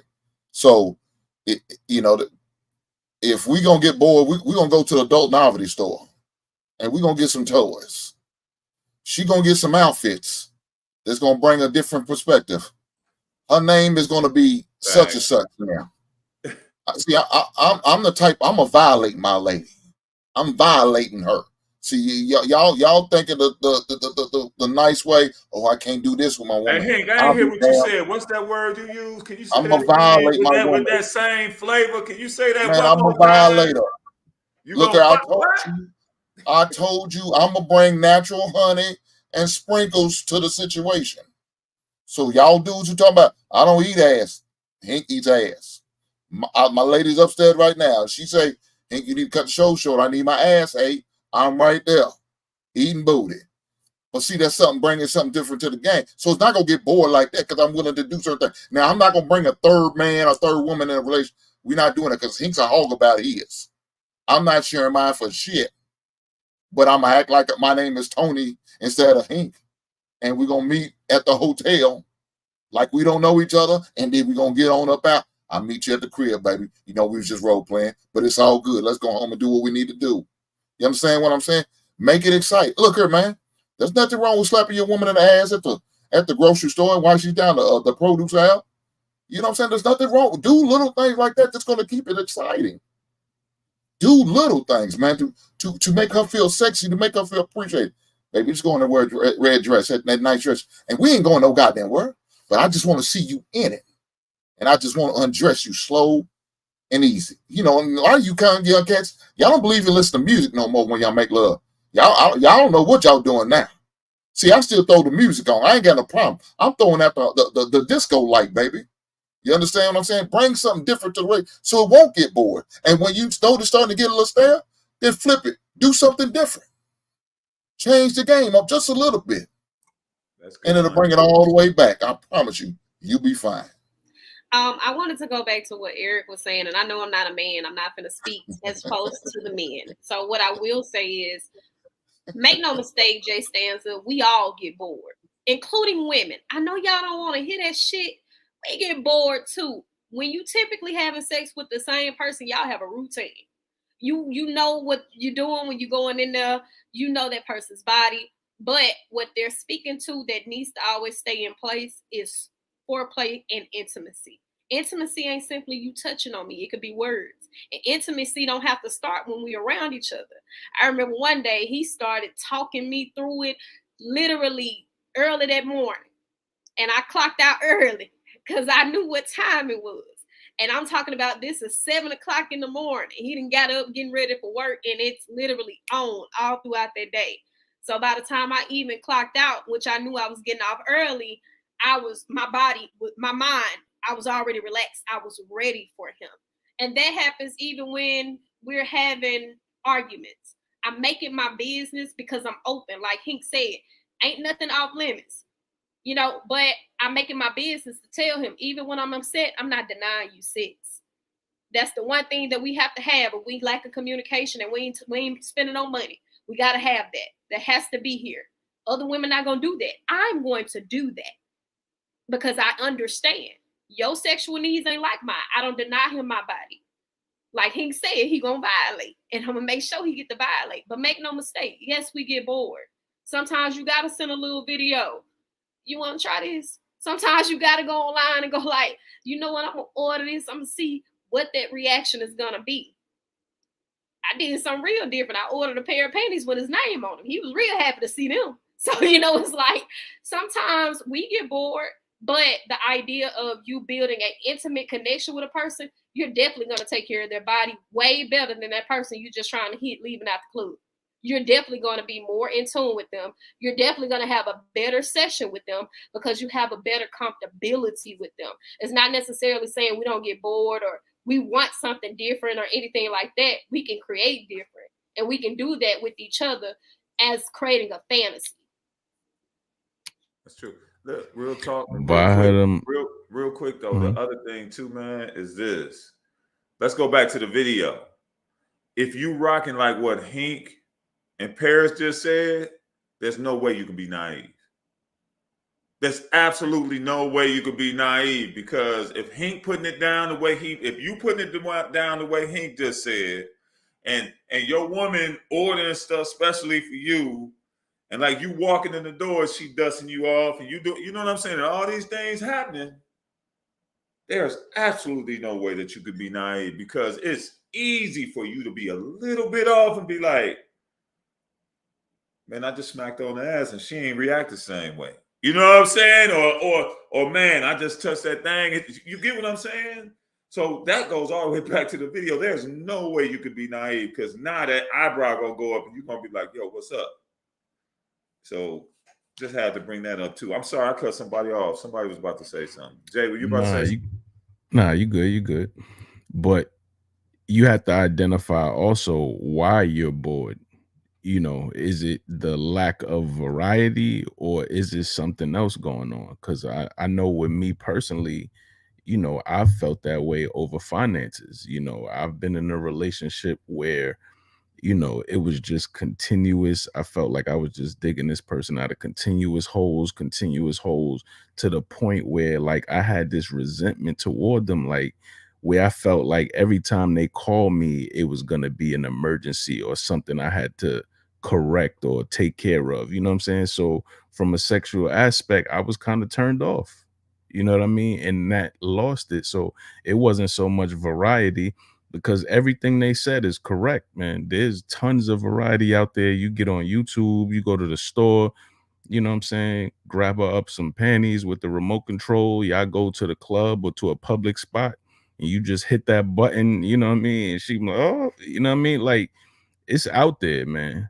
But so after all the variety, if it's still the issue, then is a bigger issue that you got to pinpoint. You got to figure out why I don't even want to investigate the variety. You know what I'm saying? And that's what I think it really is. A lot of people don't want to change. You know, a lot of people don't want to even go through, you know, the time it takes to try stuff out, you know, because it's something else there that they hiding that under, you know what I mean? So it could be that there's some underlying insecurity from one party to the next. I don't want to introduce this because I don't want them to feel like I'm this type of way. Or I don't want to introduce this because I don't want them to know this side of me. I do feel like a lot of times women and men are really hiding their sexual appetite from their partners. And that's why people step out. Because we like to talk as if men are the only cheaters. Men ain't the only one cheating. Women start cheating too. And we do it differently, but we still be cheating. And that's why I say, like, when we talking in statistics of sexual dissatisfaction, it's always been proven that women are the ones who lie about orgasms. It's always been proven that we lie about it more. So make no mistakes. Everybody's getting dissatisfied. But if you're not willing to put into the work, it takes 3 things to make it work: sex, finances, and communication. If you ain't willing to work on the sex, you should always expect that there will be some cheating.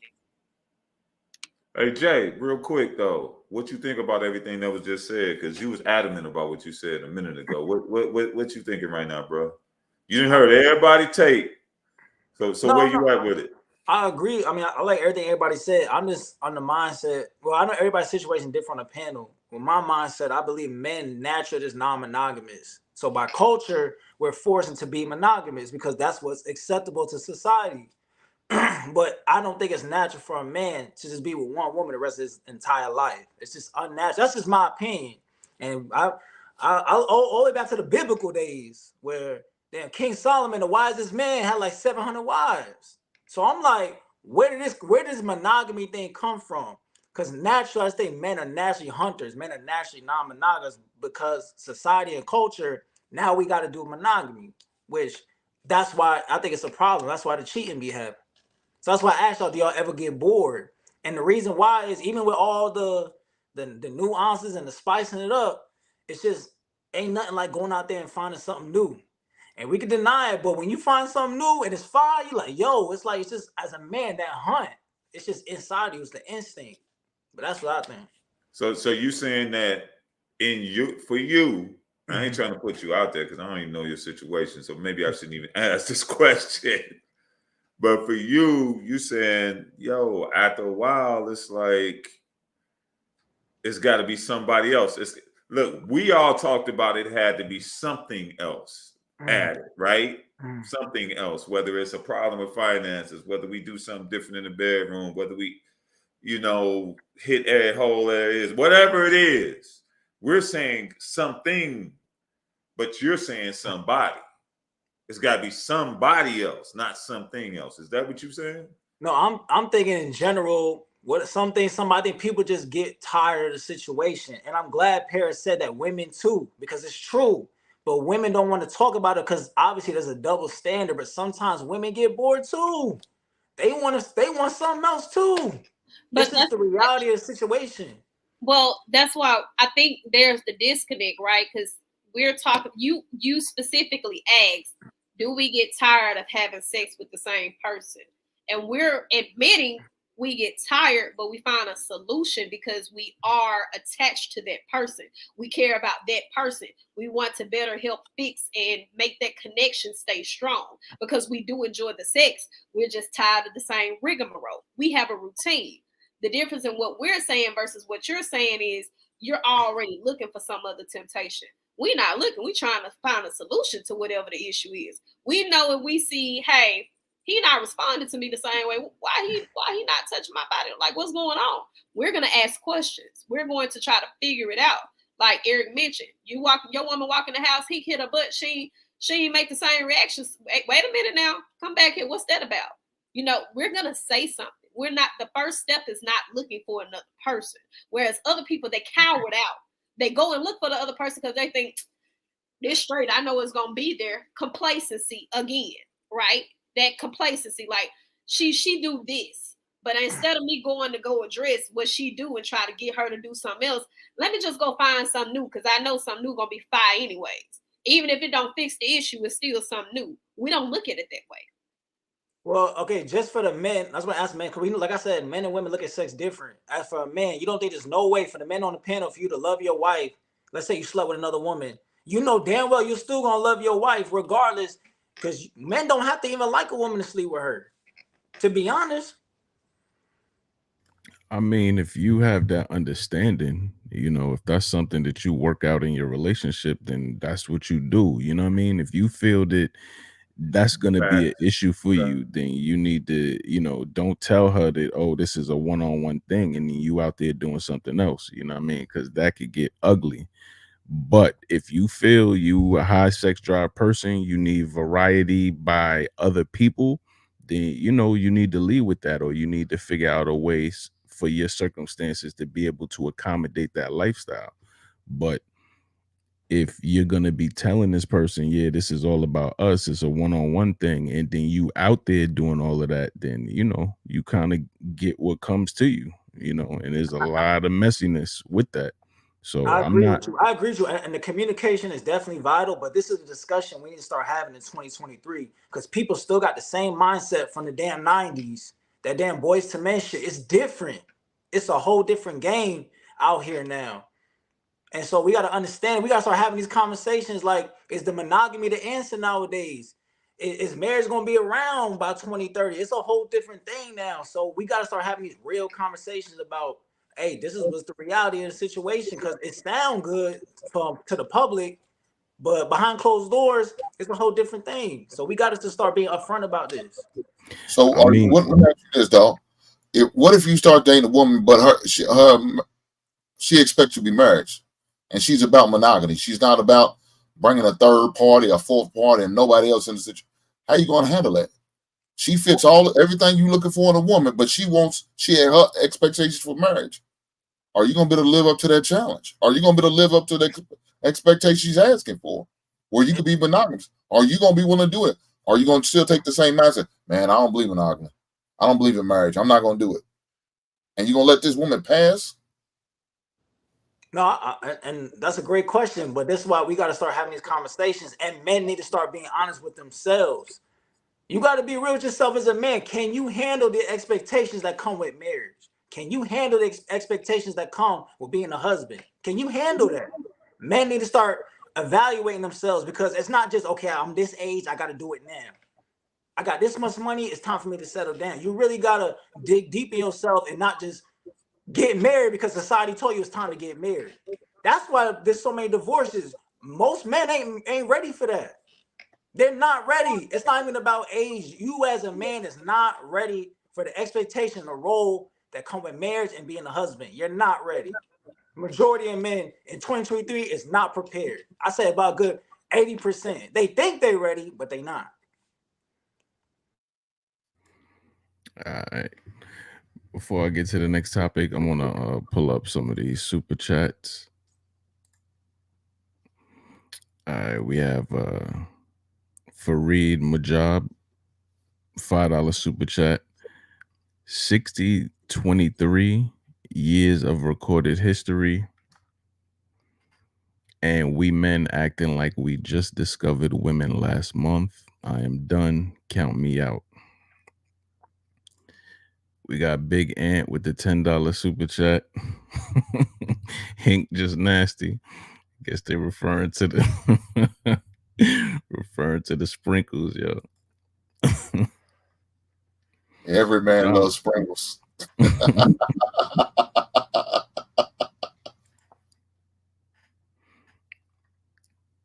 But I mean, as far as what you were saying, Jay Stanzer, in regards to not being ready, I mean, everybody has different reasons for why they feel. I know a lot of people that got married and weren't ready, you know, like, but this was coming, they were young. I mean, I don't think if you're one of those people, because I think there are lucky people that meet each other or meet their person early. You know, that doesn't happen a lot, but there are people that are just that lucky and they grow together in the same direction. And, you know, I envy that, you know, because I know that that's an amazing thing to experience that with somebody. But I think, like, for the average male, you need to live some life. You know what I'm saying? You need to figure some stuff out. You need to grow. You need to get your heart broken. You need to, you know, you need to get slapped around by the world before you go. You know, you got to deal with some adversity before you decide, like, this is it. Whatever that may be, whatever your version of adversity may be, you know, everybody's different. But there are some people who are pressured by family. There's some people that like the look of it. You know, I know a person, like I think I told a few weeks ago, on their honeymoon, they knew that they shouldn't be in this marriage. Yo. They just went through the whole wedding process. They was at the honeymoon and they was like, I know this ain't it. I'm like, damn. And they wrote it out for like another 2 years, 3 years. But they knew on the honeymoon. So Hey, Jay, Balance is back. Balance, you've been hearing what we've been talking about. I'd love to hear what you have to say. Please give us some of your perspective. We'd love to hear what you have to say. I mean, I don't think anyone here is married, but I know Jay Stans, I think, is the youngest one, because I think he's like in his mid-20s or something. And that's the difference between people who are fully developed in their brain and people who are still developing and growing. When you're in your 20s, you're still learning, you're developing, you're growing. You're not sure what you want yet. And like, even when you're asking him questions, because I'm multitasking right now, but even when you're asking him questions, it's like he's talking about society and men as a whole. But what do you think? Because who you are has nothing to do with society. If you want to be a polygamist, be a polygamist. If you don't want to be loyal to one woman, don't be loyal to one woman, and don't make her think that's what you want if it's not. Because it's okay if that lifestyle you want is the Solomon lifestyle, but just let everyone know that that's the lifestyle you want to live. I think, you know, you don't have to assimilate into anything if you don't want to. It's your prerogative. We all have our own prerogative, and we can all live how we want. If you want to be trans, if you want to be gay, if you want to be polygamous, that's fine. Just don't lie to your partner, because I have an issue with deception. That's just how I feel about it. I'm glad she brought up age, though. I'm glad she brought that up, because I think we have this misinformation, like, oh, when you get to a certain age, it's a difference in the mind, and it's not. It's just a human behavior thing. But that's not true, because it's scientifically proven that your brain is still developing up to like 27. So your brain's not, I don't know, even if you're 27. So your brain's still developing. So that's actually scientifically not true what you're saying. Well, okay, let's okay. I had to bring this up because we talking about people know what they want and this and that. Let's be real, and rest in peace. How many people on Kevin Samuel's show was under the age of 20? Let's be real. Weren't there older people on his show? Yeah, there was older. So it's not an age thing; it's a human being thing. What does Kevin Samuels have to do with what I'm talking about? Because we're talking about when you get to a certain age, you're gonna know this, you're gonna know this, and it's not. That's not true.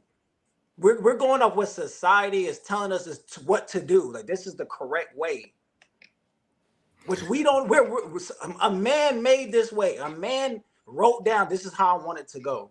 And there are many people are following that. There are many people that don't follow it. There are many people that are polygamists, that are lesbians, that are something opposite of what the majority of society does. And if you want to be one of those people, that's okay. That's all I'm saying. I just don't think it's an age thing. I think it's just as a human being, you know what you want and you know what you can handle. And I just urge people, do not fall into what society is telling you. Do not fall into what people approve and tell you what you think they think you should do. That's it. Just think about it before you act on it. I will say this is too. When we bring up polygamy is not an excuse to have sex with multiple people without making some form of honoring or commitment to them. All you're doing is have what you would consider, quote unquote, a mono relationship with multiple people. That's what polygamy is. You agree to be in the relationship with those 3 people or those 2 people, but you still have an honor and a duty to them. It doesn't give you an excuse to go have sex outside of those people you had a relationship with. So we're not actually having a conversation about monogamy or polygamy in relationships. We're just simply having a conversation about a person who wants the free will to have sex with multiple people. I think you can do that without integrating yourself into a relationship whatsoever, without trying to get people to understand I am this way. You don't have to have that conversation with me as a woman.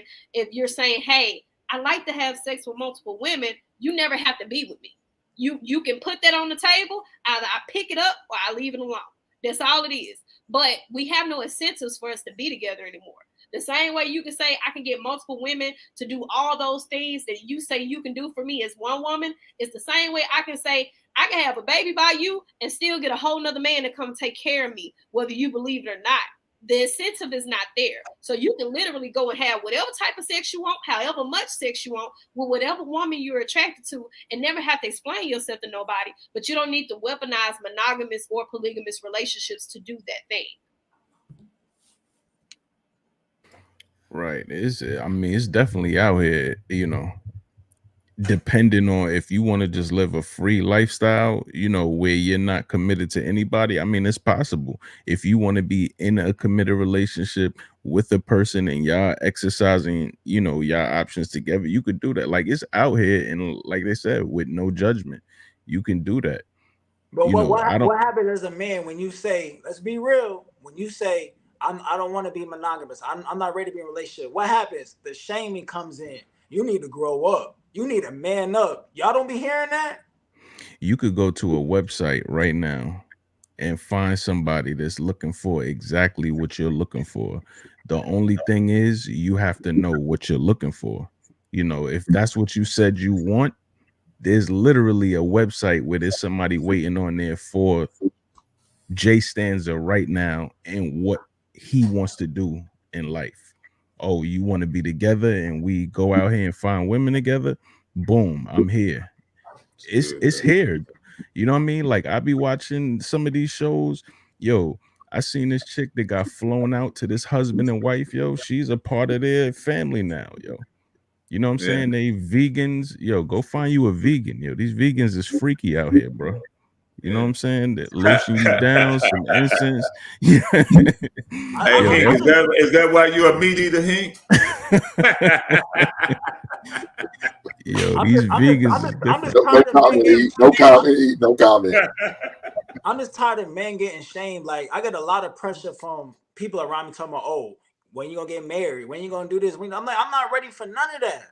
But it's like society's trying to push men into doing something. I'm not ready. That's what I mean by that.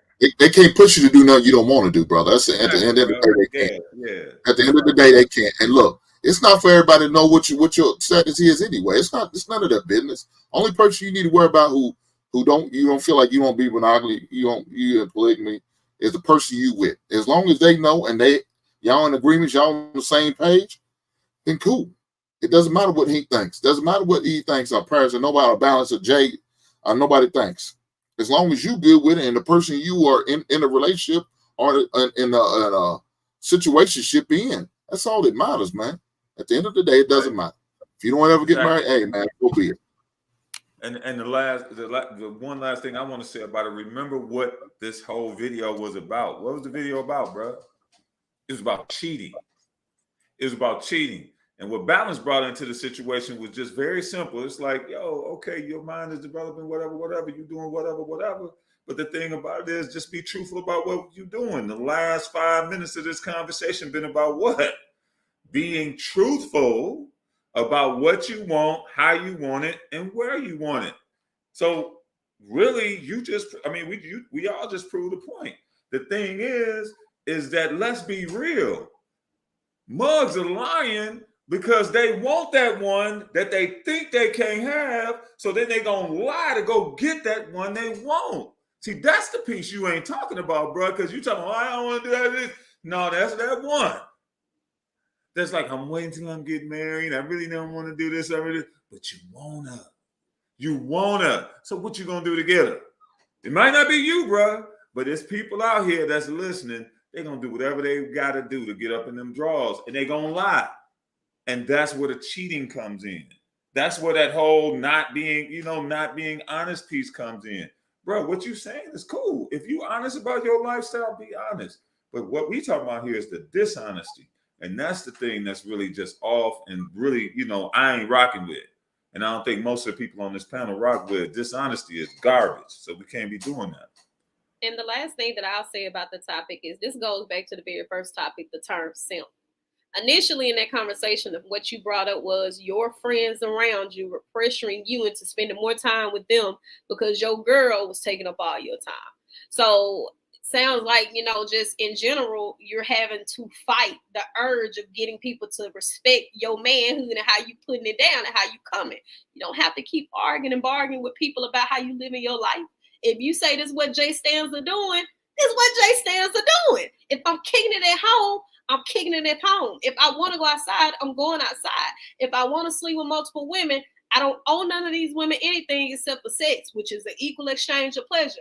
Either they gonna get with the program or they not. You're not losing anything because people don't tell you, yes, you are what you are. You are, as long as you happy, that's all it is. So saying people pressure you, I don't want you to feel like that we all don't get those same pressures to a degree. I'm sure we all have had people ask us, when you getting married, when you having kids, and they're asking you for whatever reason that they're asking you. But at the end of the day, I got to deal with them kids y'all keep asking about, not you. And I got to deal with that husband or that wife that you keep bothering me about, not you. So I ain't going to sit here and try to discuss with you when it's going to happen. It's going to happen when I get ready. That's a fact. That's a fact. I'm sure we all go through that. I'm ready for some grandkids, or when you gonna have some kids, or when you gonna get married, when it happen. But all right, let me check a couple of super chats before we get to the last topic. We have a $9.99 super chat from King Spark 57.99. Men in 2023 don't desire monogamy. So let it be known. I have a young man by the name of Hank the Basement. My name is Hank, and I eat ass with the $5 super chat. Right on to that, brother. Original, everything else is a carbon copy. Not supposed to be complicated. We are the only group that spend time on this. We have been broken and need the pieces put together, but men and women been getting married for thousands of years. Stop. Next one is from King Spark again with the $9.99 super chat. Furthermore, men in 1823 didn't desire monogamy either. Hank, do you desire monogamy?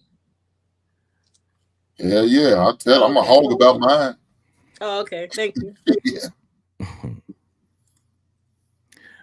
Original, everything else is a carbon copy. Age does not make you do anything. We live in a society where we make huge life decisions at 18. We can get married, buy a house, vote, have a child, but we not ready for marriage. Get out of here. Once again, original, everything is a carbon copy. Other countries, they marry young. Divorce rates are low. Yeah, that's. Is that it, Jay? Yep, that's Jay. all. Jay, do you desire monogamy? Absolutely. Okay, it's 2023. Those are two men, so I'm just saying. All right. Absolutely. All right, and Hank, what does JR say? What's the last? Let me ask people in the chat. What does JR say at this point? The meat of the subject. Because the women love the meat. Come on, chat. Help us out, yo. Give us the full script. What did JR say around this point?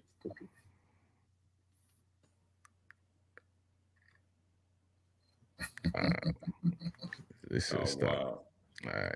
All right, ladies and gentlemen, we're finally at the best part of the conversation, which is the meat, the part that the women love the most. The ladies love to meet. And what's that? Ow. Ain't that what he do with his little drop? I ain't got his drops. All right. Well, hey, we bootlegging it heavy up here today. I'm telling you, boy, this the bootleg conversation today, boy. It's all good, but hopefully it helps somebody. Hopefully it helps somebody. For sure. All right, y'all. Here go the video. The issue is a man who can't lead will always be frustrated by a strong woman. A man who can't lead will always be aggravated by someone who doesn't just kowtow to him just because he is a man. And we are, first of all, we're human beings.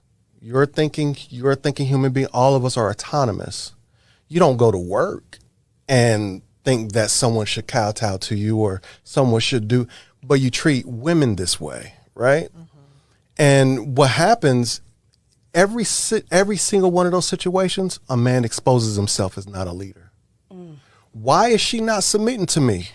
What is she submitting to? Let's start asking questions. Are you leading? Where are you leading? What are you leading? What is your mission statement for yourself? Not that you have to have one, but where do you see yourself going at? What is your mission statement as a husband? What is your job as a husband?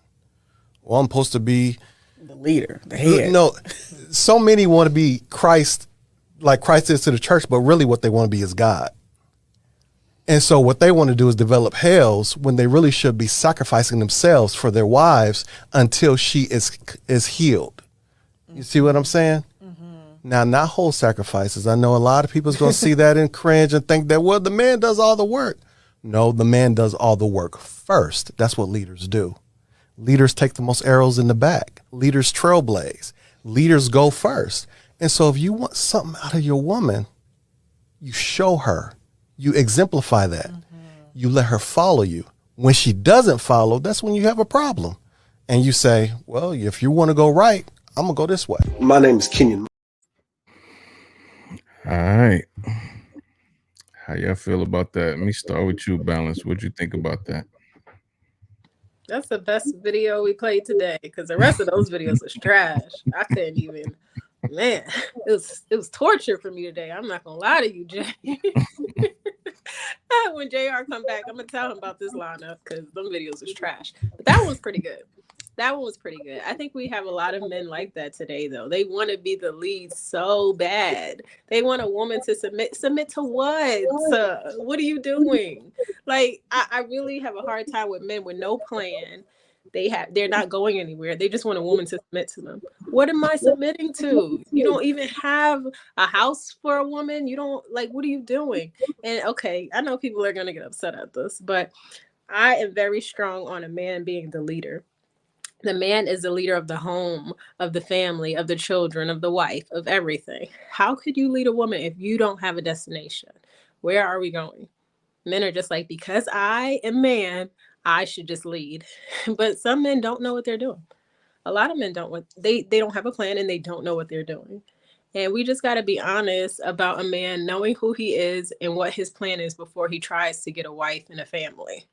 We got men that are just out here just having kids with multiple women. Where are you leading these women to? Where are you leading your family to? Where? Poverty? And I have to say it like this because in our community, it seems like it's so hard for us to grasp this concept of how strong a family needs to be to prosper and to be successful. But all we want to think about is entertainment and having sex and pleasing ourselves. Like, we've been down so long that all we know how to do is entertain ourselves. Like, what feels good? Are we having sex? Are we going to the club? What are we going to drink? We're going to smoke? Like, everybody wants to entertain themselves so much and nobody's building strong families anymore in our community. And it's really sad to see. And we can sit on here and joke and laugh about it. And yeah, we should be polygamous or we should go to the club and the bar. And none of y'all have generational wealth. And none of you have strong families. And it's sad. And I'm not speaking to anyone in particular right now. I'm speaking in general to our community. I'm really sick of it, honestly. I'm sick of seeing the single family homes, the kids that aren't being raised right, they're in jail, they on drugs. It's sad. It really is sad to see. So when I see videos like this, I'm like, okay, some of us still have sense. Some of us still want to build strong families, and it starts with a strong man who's the leader. I'm getting over a cold too, so forgive me. So it starts with the men being the leadership, the backbone of the family. We need to get back to that. I'm gonna stop right there. All right, Paris. So on you, what are your thoughts? I don't actually agree with too much of nothing Balance has said. But that's because, you know, I agree with, I'm sick of seeing like the single parent households and stuff like that. But I think when we talk about leader, we always ask like, where's the man going? Hell, the same place you going. Because if somebody asks you what you was doing with your life, like, what's the destination? Like, what is the end goal? So when we talk about leading, we talk about it as if a man is going to pick you up and walk you to like Niagara Falls and go, look, we here now. And it's like, no, like people have plans. People have things set in place. Leadership doesn't just look like, oh, he's walking you into a new life, or he's walking you into, you know, being mother, or no. Leadership looks like, hey, we're making decisions as a strong unit together throughout life, through everything that has come forth at us, all adversity. We're making decisions. I'm making a final decision. That's what leadership is. People have different end goals. Some people don't want to be married. Some people do want to be married. And what that looks like afterwards, okay, well, we got married. Okay, are we buying a house together? Are we making these decisions together? What does it look like in our team dynamic that I can lead you through, so how we can get there? You know, I'm setting the pace of saying, this is what she wants. I agree this is something that would be beneficial for the both of us. So let me develop a game plan where I can lead her to get what she desires, but also too what I would think be the betterment of me and my family. So that's why I just, like I said, I can't necessarily agree, because having a house ain't something that's a prerequisite to saying a man is going to be a good or bad partner. If I met him and he ain't had no mortgage, that don't make him a good or bad partner, no different than if he had an apartment. I need to be able to understand this man's vision. I need to be able to understand he is somebody I want to be cooperative with. It's not hard for me to be submissive with him. But I also know that in times of adversity and despair, I can trust him without questioning he gonna fuck us up. And I don't think we have that conversation. I think we emphasize a lot about men bringing things to the table that they already have to do for themselves, and go, well, where are you taking me? Hell, I'm going to take you where we need to go. You know, are you ready to go or no? That's really the question. Are you ready to go or no? What do you want to do? You know, I don't hear women wait and say that they're going to wait on a man to buy a house. They go and get their damn house. But if he said, I wanted to lead you to get a house, then you would stop and halt and have all these questions. And it's like, where is the trust? Where is the actual, conversion to the leadership? When do you sit back and you say, yes, I can see he is presenting as an authoritative figure, and, you know, he has proven himself. I'm going to go ahead and relinquish power. I don't really think that we have that conversation often. I enjoyed the video. I don't feel like what the man said was wrong in any regards. But I also don't think that a man who can't lead will be frustrated by a strong woman. A man who can't lead, he typically won't even deal with a quote unquote strong woman at all. He will know what his direction is to go. Or if he does deal with a strong woman, it would be a strong woman he can manipulate. A sense of strong where she already has everything going. She's acting in a masculine manner and she needs a project.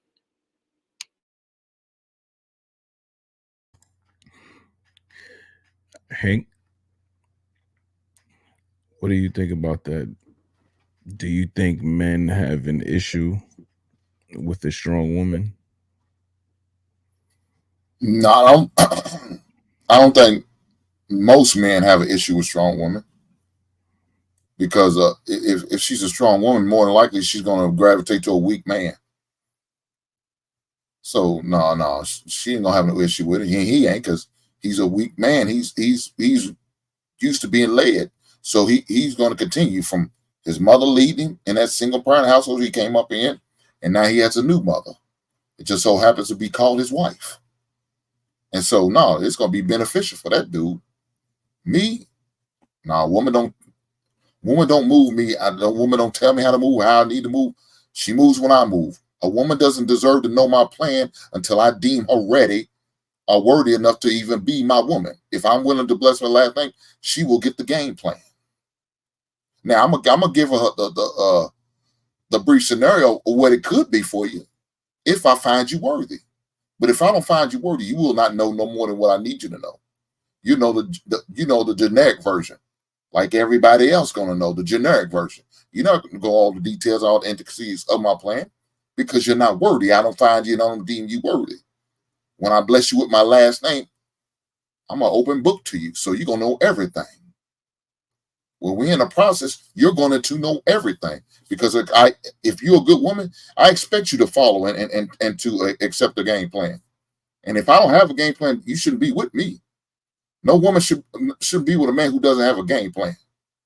Now, I know probably said something about being at home. If your desire to be a homeowner, that should be part of the game plan. And if your desire is to wait until you are married in order to buy a home, then that's cool. Because why? Because maybe you want to build something together. I don't want to go in a home that's already got memories. I want to build memories with my new person. So that's what I'm going to do. And if that's the game plan, and if that's what she expressed, I'm looking to build a home together. Baby, you ain't got to say no more. You know what I'm going to do? I'm going to call my realtor, and we're going to look at some properties. And then we're going to move accordingly, because this is what we want.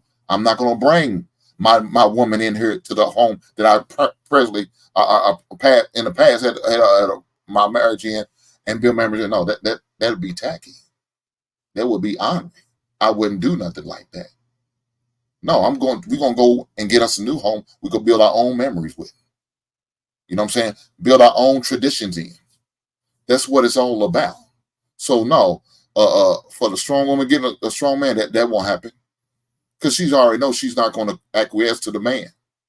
She's not going to want to, because he's so headstrong that she's going to feel like she's that dude. She's going to feel like she wears the jeans or the pants. And he needs to put the dress on. No, you need to go get that weak man to put that dress on. He'd be willing to do that for you in order to stay in your good graces.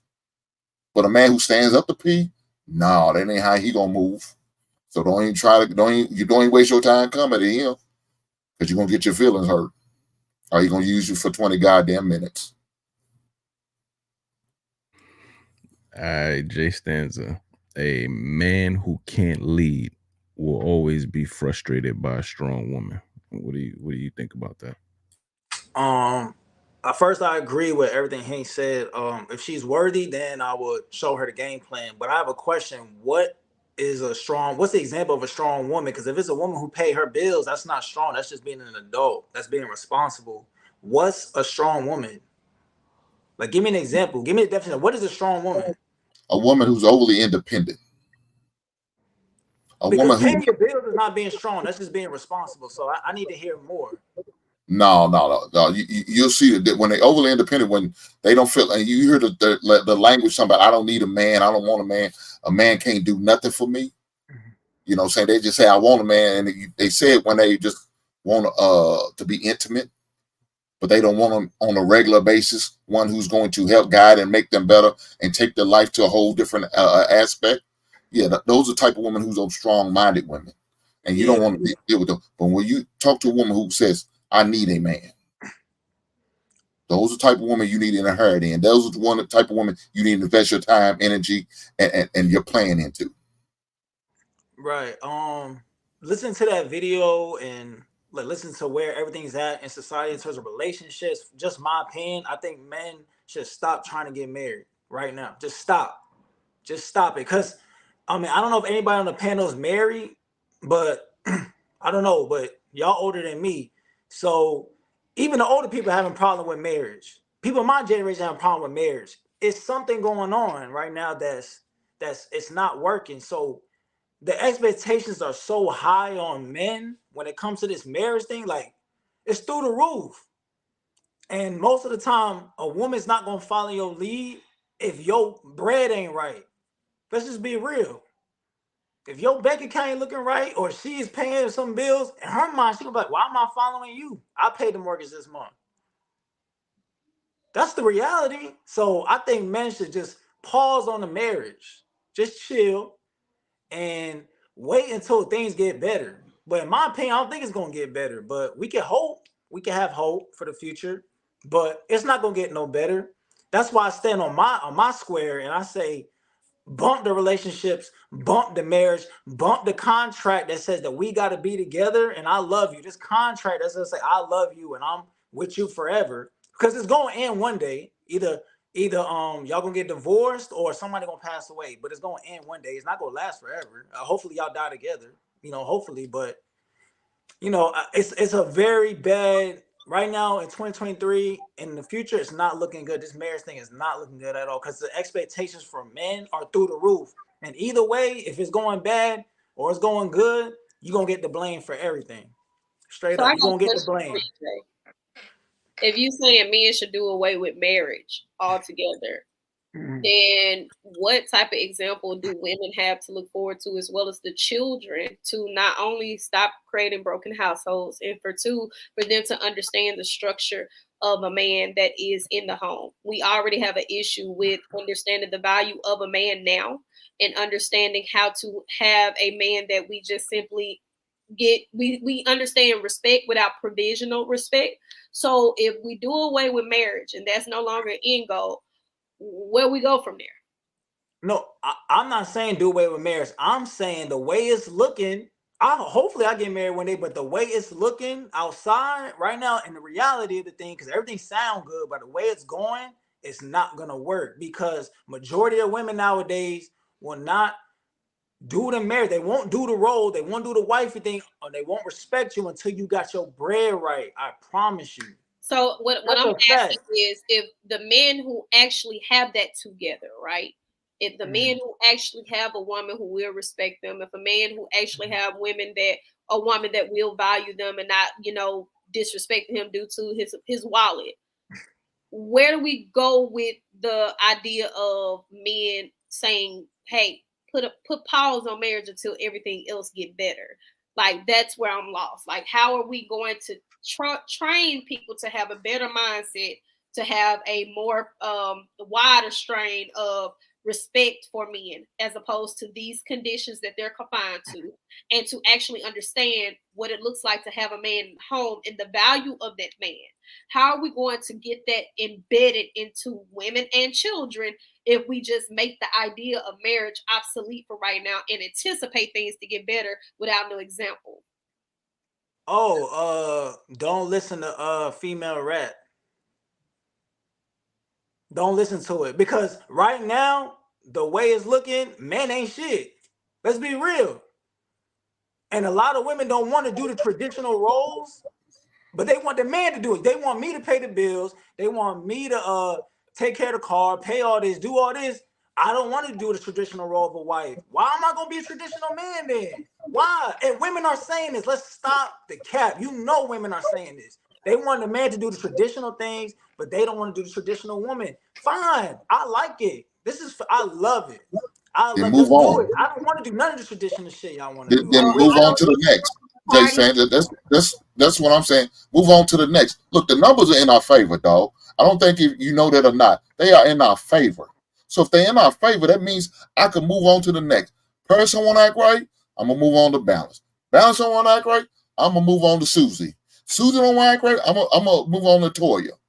And I'm going to keep moving until I find that right one who's not only going to get under my program, going to get under my system, and wants to get under my covering, that also wants to follow the directions of what I have for us as a family and as a man. Expectations always been hard on a man. There's never not going to be a time. So if you're worried about expectations to go down for you as a man, it's not. Don't hold your breath, because you're going to be passed out somewhere, dog. It's never going to go. It's going to get higher. So be it. Then man up and do what you got to do as a man. Look, I don't want to be broke. I don't have to have a woman to sit there and want to be broke. I've been poor. I'm not going back. I lived in the hood. I'm not going back. It don't take a woman to sit there and tell me, oh, I need to have my money up. I'm going to have my money up because I want to have it up. I'm going to have my money up because I love nice things. I love maintaining my business. I'm eventually want to retire and do my own thing and not work for another person when I retire. I'm going to do what I want to. I want to go golfing. I want to smoke a cigar. I don't drink, but I'm going to sip on a bottle of water and sit on my deck and watch the grass grow. Move accordingly, dog. You ain't got to get caught up with these women. Oh, you sound like you don't know what you want. You don't sound like you want a man. You don't sound like you about my... No. Keep it moving. And if that means you got to settle for going from a 10 to a 9 to 8, so be it. Make you a good 7. That 7 might be solid as hell. But like you said earlier, talking about we all worried about looks. Don't worry about that.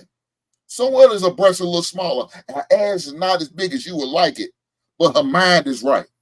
And that's the most important. Forget all this other stuff. If her mind right, what's between her ears is right, I could rock with her. So she can't cook as good. Hey, baby, I'm going to get you some cooking classes. Matter of fact, let's go to a couple of culinary art classes at the college down the street, at the junior college, and we're going to cook together. And we're going to learn together. We're going to get better together. We're going to grow together. Woman going to sit there and say, oh, you ain't got all the money. I see you a gold digging heifer. I'm going to keep it moving. I don't want, I'm broke, you broke. How you going to talk about me being broke? And you ain't got shit your goddamn self. So let me find a woman who's going to appreciate me for me and what love my money. I'm not going to always be in this tax category. I'm eventually going to move up. My time is coming. Do you want to grow with me, or you want to sit back in the back and try to hook up with somebody else? Because I'm going up there. I'm getting where I want to go at. Do you want to ride? Are you ready to get on this bus? If not, then get the hell off. And I just got one more question for the ladies, and I'm gonna land right here, just for the ladies. Do you? It might not be y'all, but do you know? Maybe you have a friend, or you know a guy who did everything right. He was a good man. You know, he provided. He did everything. And for the woman, she still said, I'm not feeling it. It's not good enough. Y'all know that there's women out there, there's good men out there, they try their best.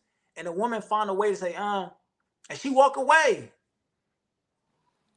Just be honest. I'm going to answer that because to me, it sounds like Jay Stanza, you doing this like women against men war, like as if women haven't done everything right and been cheated on the same. It's not a man versus woman thing. That happens to good people. It's a part of life. It happens sometimes. So I know women it happened to, and I know men it happened to. It's a part of life. It's not that it only happens to men, to answer your question. So you got to get out of the mindset, I think, that it's like women versus men. It's not a war. It's like you got to find what works for you, like Hank just said. And if she don't work for you, the next one, the next one, the next one. Like you don't have to be stuck with one person that's not working for you. I don't think it's a war. I think if you want tradition, that's the war. That's what I think. I think if you want the marriage, you want the family, you want the contract, it's the war. That's what I think. I think the good man is going to lose in the end. Well, I don't agree. The man who does good, the man who does what society says he's supposed to do is going to lose in the end. That's what I believe. Because I think the men that invest the least, for some reason, the women like that guy. It depends on where you're looking. And maybe you got to stop looking at social media so much and get into real life. Because in real life, you got men like Hank, who's getting married this year. I don't think he's losing. So I think you probably got to get off of social media and get off of all these viral videos, because that's not the majority of real life going on. People are still getting married every day. People are still living happily every day. I'm not even trying to put you out there. Didn't you get married? Didn't you get divorced already? Yes, I did. I got divorced in 2016. That's what I'm saying. But the reason why I got divorced is because of me. Thank you, Hank, for being honest. I made a bad decision. Okay, what's the bad decision? I'm just I cheated. Why did you cheat? Because I wasn't getting as much sex as I wanted. I thought I needed. I was being selfish. I'm the proponent. I see all the time. The men who invest the least, the good guys lose all the time. The nice guys lose all the time. The dudes that don't give a shit, for some reason, the women flock to these dudes. Why? We see it all the time. There's no reason that Future should have so many baby mamas. There's no reason. You know he ain't shit. Yeah. See, you know he ain't shit. You got, I'm gonna tell you, Jay Stanza, you gotta modify what you're taking in, yo. You know what I'm saying? You gotta modify, like, just like we have a diet, you know, which I need to be on one, but just like we modified our health diet, you gotta modify the diet of what you're taking in. You know what I'm saying? Because there's internet and then there's real life, yo. There are a bunch of chicks that I'm looking for too. They at home right now, good jobs.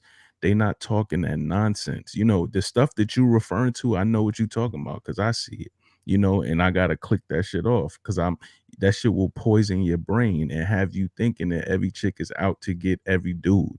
You know what I'm saying? I'm not saying there's not chicks out here that are out here to get niggas. Yes, absolutely they are.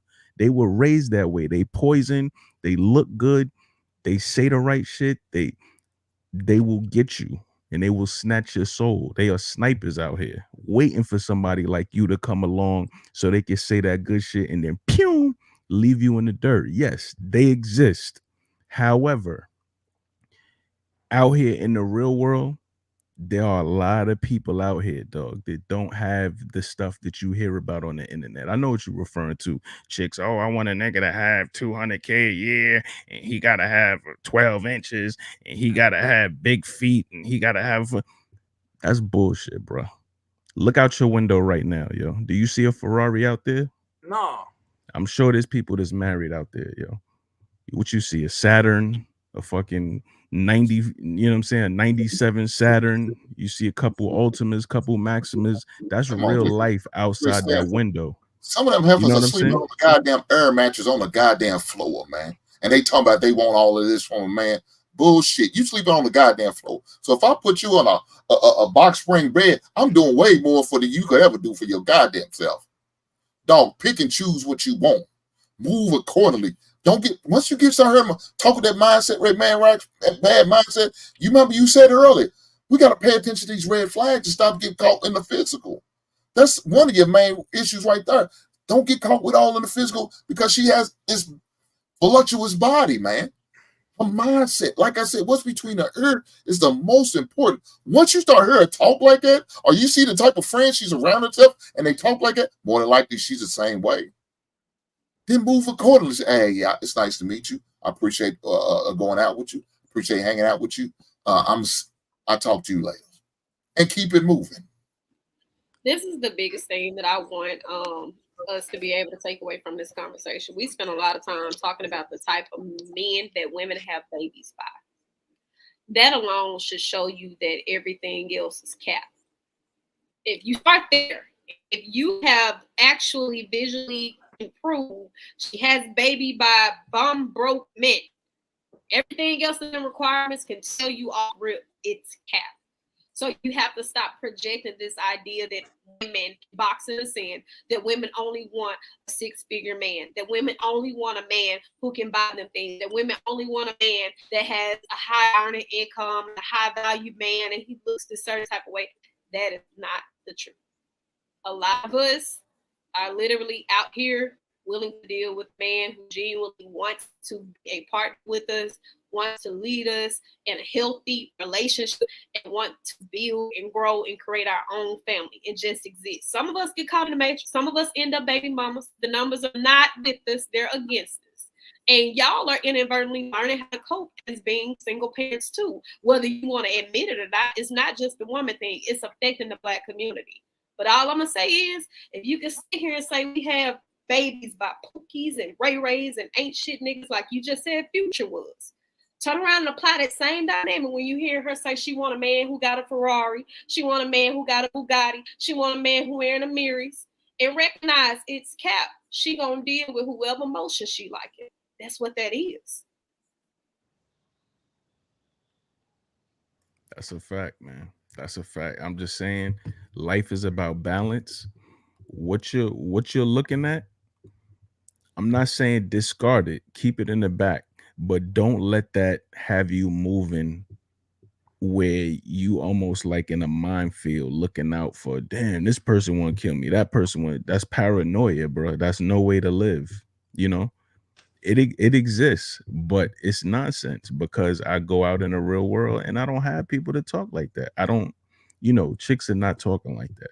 And you're not gonna. Sorry, go ahead, Joe. You good. I was gonna say you're not gonna attract the woman that you really want because feminine women are repelled by men who talk like that. Wait, so question. Okay, that's cool. Question. So it's being a good man, that's all that matters. So question: would you date a man that was a good man? He's got his shit together. He's not cheating, but he's shorter than you. Balance? In my case, it's hard for me to find a man that's shorter than me. I'm 5'2". That's not even. No, I'm not saying balance. Would you date him? He's got everything else, but he's shorter than you. I have dated men shorter than me because I'm pretty tall. No, I'm talking about significantly shorter than you for a long-term partner. Why are you laughing like that, Hank? What do you consider significant? Like he here to you? Probably not because I have more options. I'm just telling y'all, man. If, I think I can the find a good man is gonna lose. You don't have to I be guess. 5'5". I'm laughing at JR. I don't care. I'm over here. What I'm I over want, here with bro, B is Nix. He said, man, garage get me shit. off the. I wanted a front facing garage and shit, man. You know, B Nix probably, drive a lot of people up, probably don't even know who B Nix even is no more. Nah, I B Nix. remember him. Yeah. That's why we Remember had B Nix? the gate put up front. Yeah. In real life, All shorter right. men do not have these issues either. It's actually scientifically proven that shorter men have the longest term marriages. Shorter men actually they make better partners than taller men. So in They real don't have life, they don't have as much options as taller men. well, I mean, options are based primarily on the demographic of where you are, and that's proximity, right? Because in the Asian culture, it's a common phenom for the men to be short. So when you're talking about height and things like that, again, like when you going outside, I'm gonna be honest with you. When women see a fine man, we don't go, dang, he's short. We go, damn, he fine. That's where we start. And I know y'all love to say y'all physical, but y'all don't ever like to give us credence for us being physical until it's some whole shit. But I'm being quite frank with you. When we see a fine man, we go, damn fine. Because the same way y'all saying short men ain't got all these options, I ain't never heard a woman say she'll turn down Lorena's tape. I don't care what you're talking about. And it ain't too many of them that'll turn down Kevin Hart. And we already know what's going on. Yeah, he 3'11". But yeah, but Eric, my fault, man. We went on the tangent, yeah.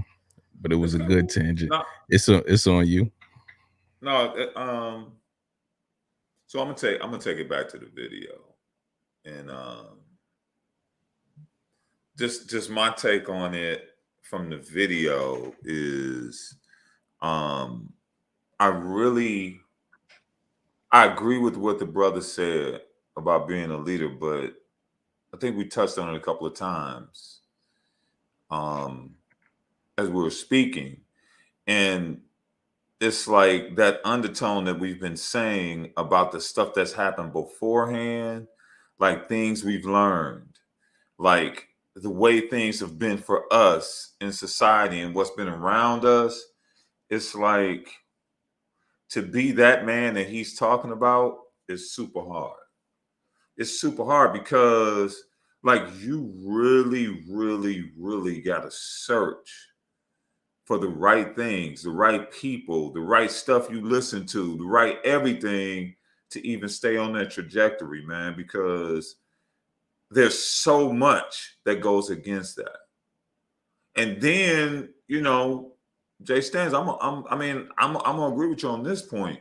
When a man is like that, and we've been talking about it the whole time. I know we talked about the videos. Hey, JR, you and Balance gonna have a conversation about the videos later. But like a lot of these videos, man, like really look at what we was listening to today. Like how a man is a simp, how a man, you know, they'll go cheat, all these things. Man, you got to realize that a lot of those men that stand in those places in that leadership space ain't really living in that space that you in, bro, which is this whole, like, I don't even want to call it cultural. It's just it's like, man, it's just dominated by so many different thought processes. You know what I'm saying? That don't lead to a man being a leader.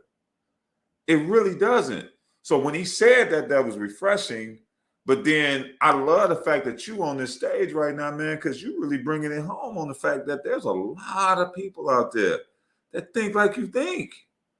That think like that's cool what he said, but if I be like that, man, I'm gonna be left in the dark and my woman gonna leave me and I'm just gonna be out here, and you know, and if I ain't got this, that, and that, if I ain't got no bread, if I ain't got this, I can have a perfect with a purpose, but I ain't gonna have nobody in it.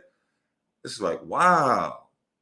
Like, you are a representation of a lot of people that think like that, bro. So like we're talking to you and trying to get you to understand some things. We ain't never trying to come at you, but we just trying to put some different things on your mind. But really think about it, man. Like in society today, like that's the mainstream conversation. Even people in the chats are like, Dad, why are we even talking about this? Like we so over-sexualized and focus on all this money and all this stuff. But we're saying this in this room, But real talk, like we said, looking out the window. You look out the window, you walk outside, man, that's most of the conversation that's outside. So, man, I agree with that brother said all the way 10 billion%. But Jay, like you brought some points up in here that let us know that what that man is saying is not like mainstream. And that's troubling.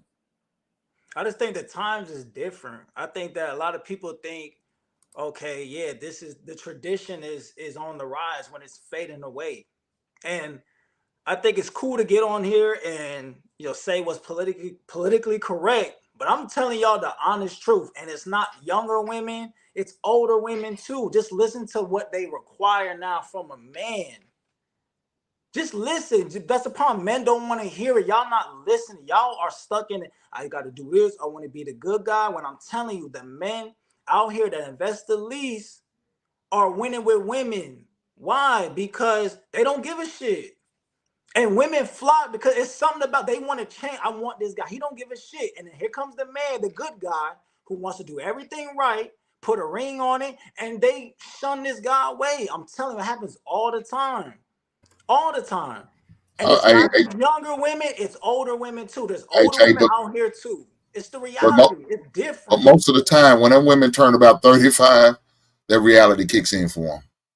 But they can't move like that. Tell you, I'm still bad, right? They'll still say, I'm still bad. I still got, that's what they'll tell you. And they probably are. And they somebody's side chick, or they a booty call.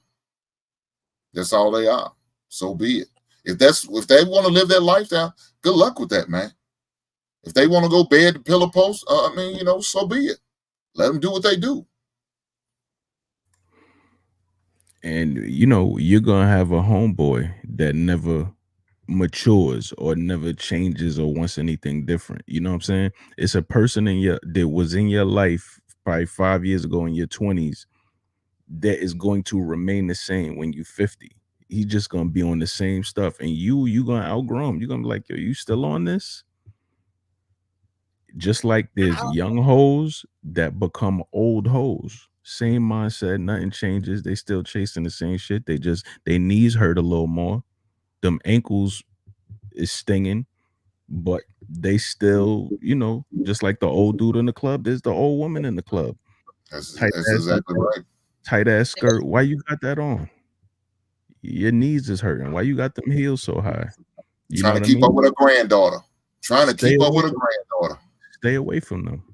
That's not what you sound like you're looking for. My fault, Paris. No, you're fine. I think I was interjecting. I'm sorry, Jay. You don't get a reward for being a good person. The reward is being a good person. So just because you are a man who gets up every single day, you go and handle your business, and you don't cross people over, you don't manipulate them, don't mean nobody owes you to recognize that and be with you. The same way we don't owe a woman a pat on the back for being a fish who can swim. You an independent boss bitch, great. You an adult who went and created debt and you had to pay the bills for the debt, great. At that point, we move. Nobody sits around and go, hey, let me go find a feeling to fall in love with. That's not what's happening, bro. No woman is waking up going, that's my idea of how I want to be loved. A man who whoops me upside the head every day, or a man who cusses me out and berates me and calls me all types of names. Women are not waking up going, let me go be with the most heinous, egregious, violent, barbaric man I can find. And we got to stop that notion, man. We really got to stop that, because when we push that narrative, we push it and we actually inadvertently, we play into the stereotype of white supremacy. And basically we're calling the black men that are the ones that are being seen with all these women, we're calling them a degenerate. And we got to stop that. You may not like that man motion, but that don't make him a bad man. And by the way, Future, as you mentioned, one of Future kids he actually adopted. He's not this ain't shit person. He actually had already had 4 kids before he even chose to want to marry Sierra. She knew that. If she felt like that man was a bad dad, she wouldn't have been with him. We don't even hear anything about that man being in the news unless it's his baby mamas ain't getting that check, baby. Because we know industry men are a lot different than regular to do men. We know what it's about. We know that they get that talk. But we really got to stop this idea that just because a man chose to live his life in the straight and narrow, somebody owe him something. I owe you to be with you because you decided to be a good person. Hey Jay, real quick. I'm gonna ask you a question. So okay, everybody adopt the way you think, and everybody stop capping because you're saying everybody capping and all this stuff, and they start living the way that you said. What's the future in that? What do you see the future? Because I hear a lot about the right now, the right here and now, this and that, but what's going to be birthed from what you just said? Like, really think about what's going to be birthed from that, because you're saying that this like tradition was like this and everybody had to do that. Well, in my lineage, there were men in my family that thought just like how you thought. And that was back in the day. So really a lot of what you're saying really ain't new, bro. It's really not. And a lot of the ails, a lot of the problems, a lot of the stuff that I faced in my life, and even the mistakes I made in relationships in my life, with money in my life, with all kinds of crazy stuff in my life, was the result of people who thought just like what you was talking about, bro. And they tried to pass some of that same knowledge and thought process down to me. So when I hear you, like you're speaking from a standpoint like this is new and tradition and all that, man, dudes been thinking like that, bro. They've been thinking like that. I'm telling you. Social media, let me tell you the thing that social media has done. All social media did was just give everybody a camera so people could really know what people been thinking all along anyway. You ever hear the thing, ain't nothing new under the sun? You're just hearing a few people that's saying all this stuff is like, oh, well, you know, marriage is this and that. Bruh, like I got literal uncles that have talked just like you have, and rest in peace, they gone. But man, that lineage, that legacy they left behind with that type of thought process has really had, you know, a crazy effect on me personally and my family. So I'm asking you a question, like, what do you think the future is of what you're talking about? No, that's what I'm saying. Pack it up. It's done. It's over. But you're saying it's done, but then what's going to be the result of it? It's over. The result is just men and women is going to exist. That's it. Because, okay, right now, what's the majority of women saying? We have 2 women on the panel. That's 2. What's the majority of women saying? I want a man that makes the same as me or more. They ain't say nothing about his character. They ain't say nothing about is he a godly man. They didn't say nothing about is he faithful. I want a man that makes that 6 feet. Does he make the same as me or more? That's the majority of what women are saying now. That's not hard to obtain, though. Most black women. What do you mean? Wait a minute. Give me 1 second. Most black women make less than black men. On average, we still make less than black men. Even in my dynamic, most black men have outside hard labor jobs. Most men work anywhere from 12 to 16 hours. And on average, black men make $45K a year. Black women just closed in the gap. We went from 38K to 41K, but we did that because we became the highest business owners. On average, if I say I want a man who makes more than me, that's not hard for me to obtain. Because what's the average black man? Does he makes what? What's the average? 30 or 40,000? No, black men on average make 45,000 a year. Okay, fine, 45,000. The highest up to black men, of course, black men aren't up to the 100,000 but on average, it's from approximately like 37,000 to 45,000, or on the higher end around the 50s. For black women, we start off at 28,000. Okay, and on that's average, fine. we make up to 41,000. So if I'm saying, hey, I want a man who makes more than me, that's not unattainable. What's the issue? That's fine. That's fine. You want a man that makes more than you? Cool. That's not even the problem. This is how we fix it. You ready? Let's say a woman makes 80,000, the man makes 40. Can y'all build together with that? That's not a Can common y'all build? phenomenon. You got to realize this is why the way that you're thinking is skewed. Most of the time, people who are making six figures, they're in proximity to people who are also making six figures. That's not the point. You're missing it. It is. All of Yo, this is, you're missing it. We're talking about character. His character as a man. Listen, it's not about his money. It's about, is he a good man? Can you build with this man? I Forget understand the money. that. But you don't have to be upset. What I'm saying is, more times often than not, we know, and I think it's all an understood sentiment amongst everybody on this panel, that the women who are saying those things are typically lying. They typically dealt with a man who probably made nothing, and they typically are only saying that as an adverse reaction or because they don't want to be looked at as the simps amongst their girl group. However, the numbers show something different, Jay Stanza. A woman who's making 80K is not often running into a man making 40K, because people in society deal with each other off of proximity. They typically live in an income level range of where what they're making, and they typically, their environment frequents around people who also make that same income. Their mutual friends come up around people who live the same type of lifestyle that they live, minus their family. That's what we're saying. So I agree that we should emphasize men's character. We should absolutely talk about men's character. However, when I'm telling you, like, the arguing points about the money, it don't stick. If you look at the numbers, it don't stick. If you look at society, it's not a real thing. It's a figment. However, if you're saying you're trying to challenge women by saying, why are you saying a man should make so much more than you? I mean, in actuality, the numbers show she has that credence to. It's right there. I can actually ask for that because it's a realistic metric. I can ask for a man to make more than me. Okay, and that's fine. You can ask that. Now I'm gonna challenge you with this. What happens when a man makes more money? What happens? When a man makes a lot of money, what does he usually do? Does he settle? What happens? His options open up. That's the problem. Women want men that make good money. Those men don't want to settle down. Well, no, that's not true. Okay. Well, most actually, Jeff Bezos, he's in the process of probably getting married again, even though he divorced. He's the richest man in the world. He's gonna get married again. And he's gonna get divorced again. He may. We don't know, right? We got to get him married first, Jay Stanza.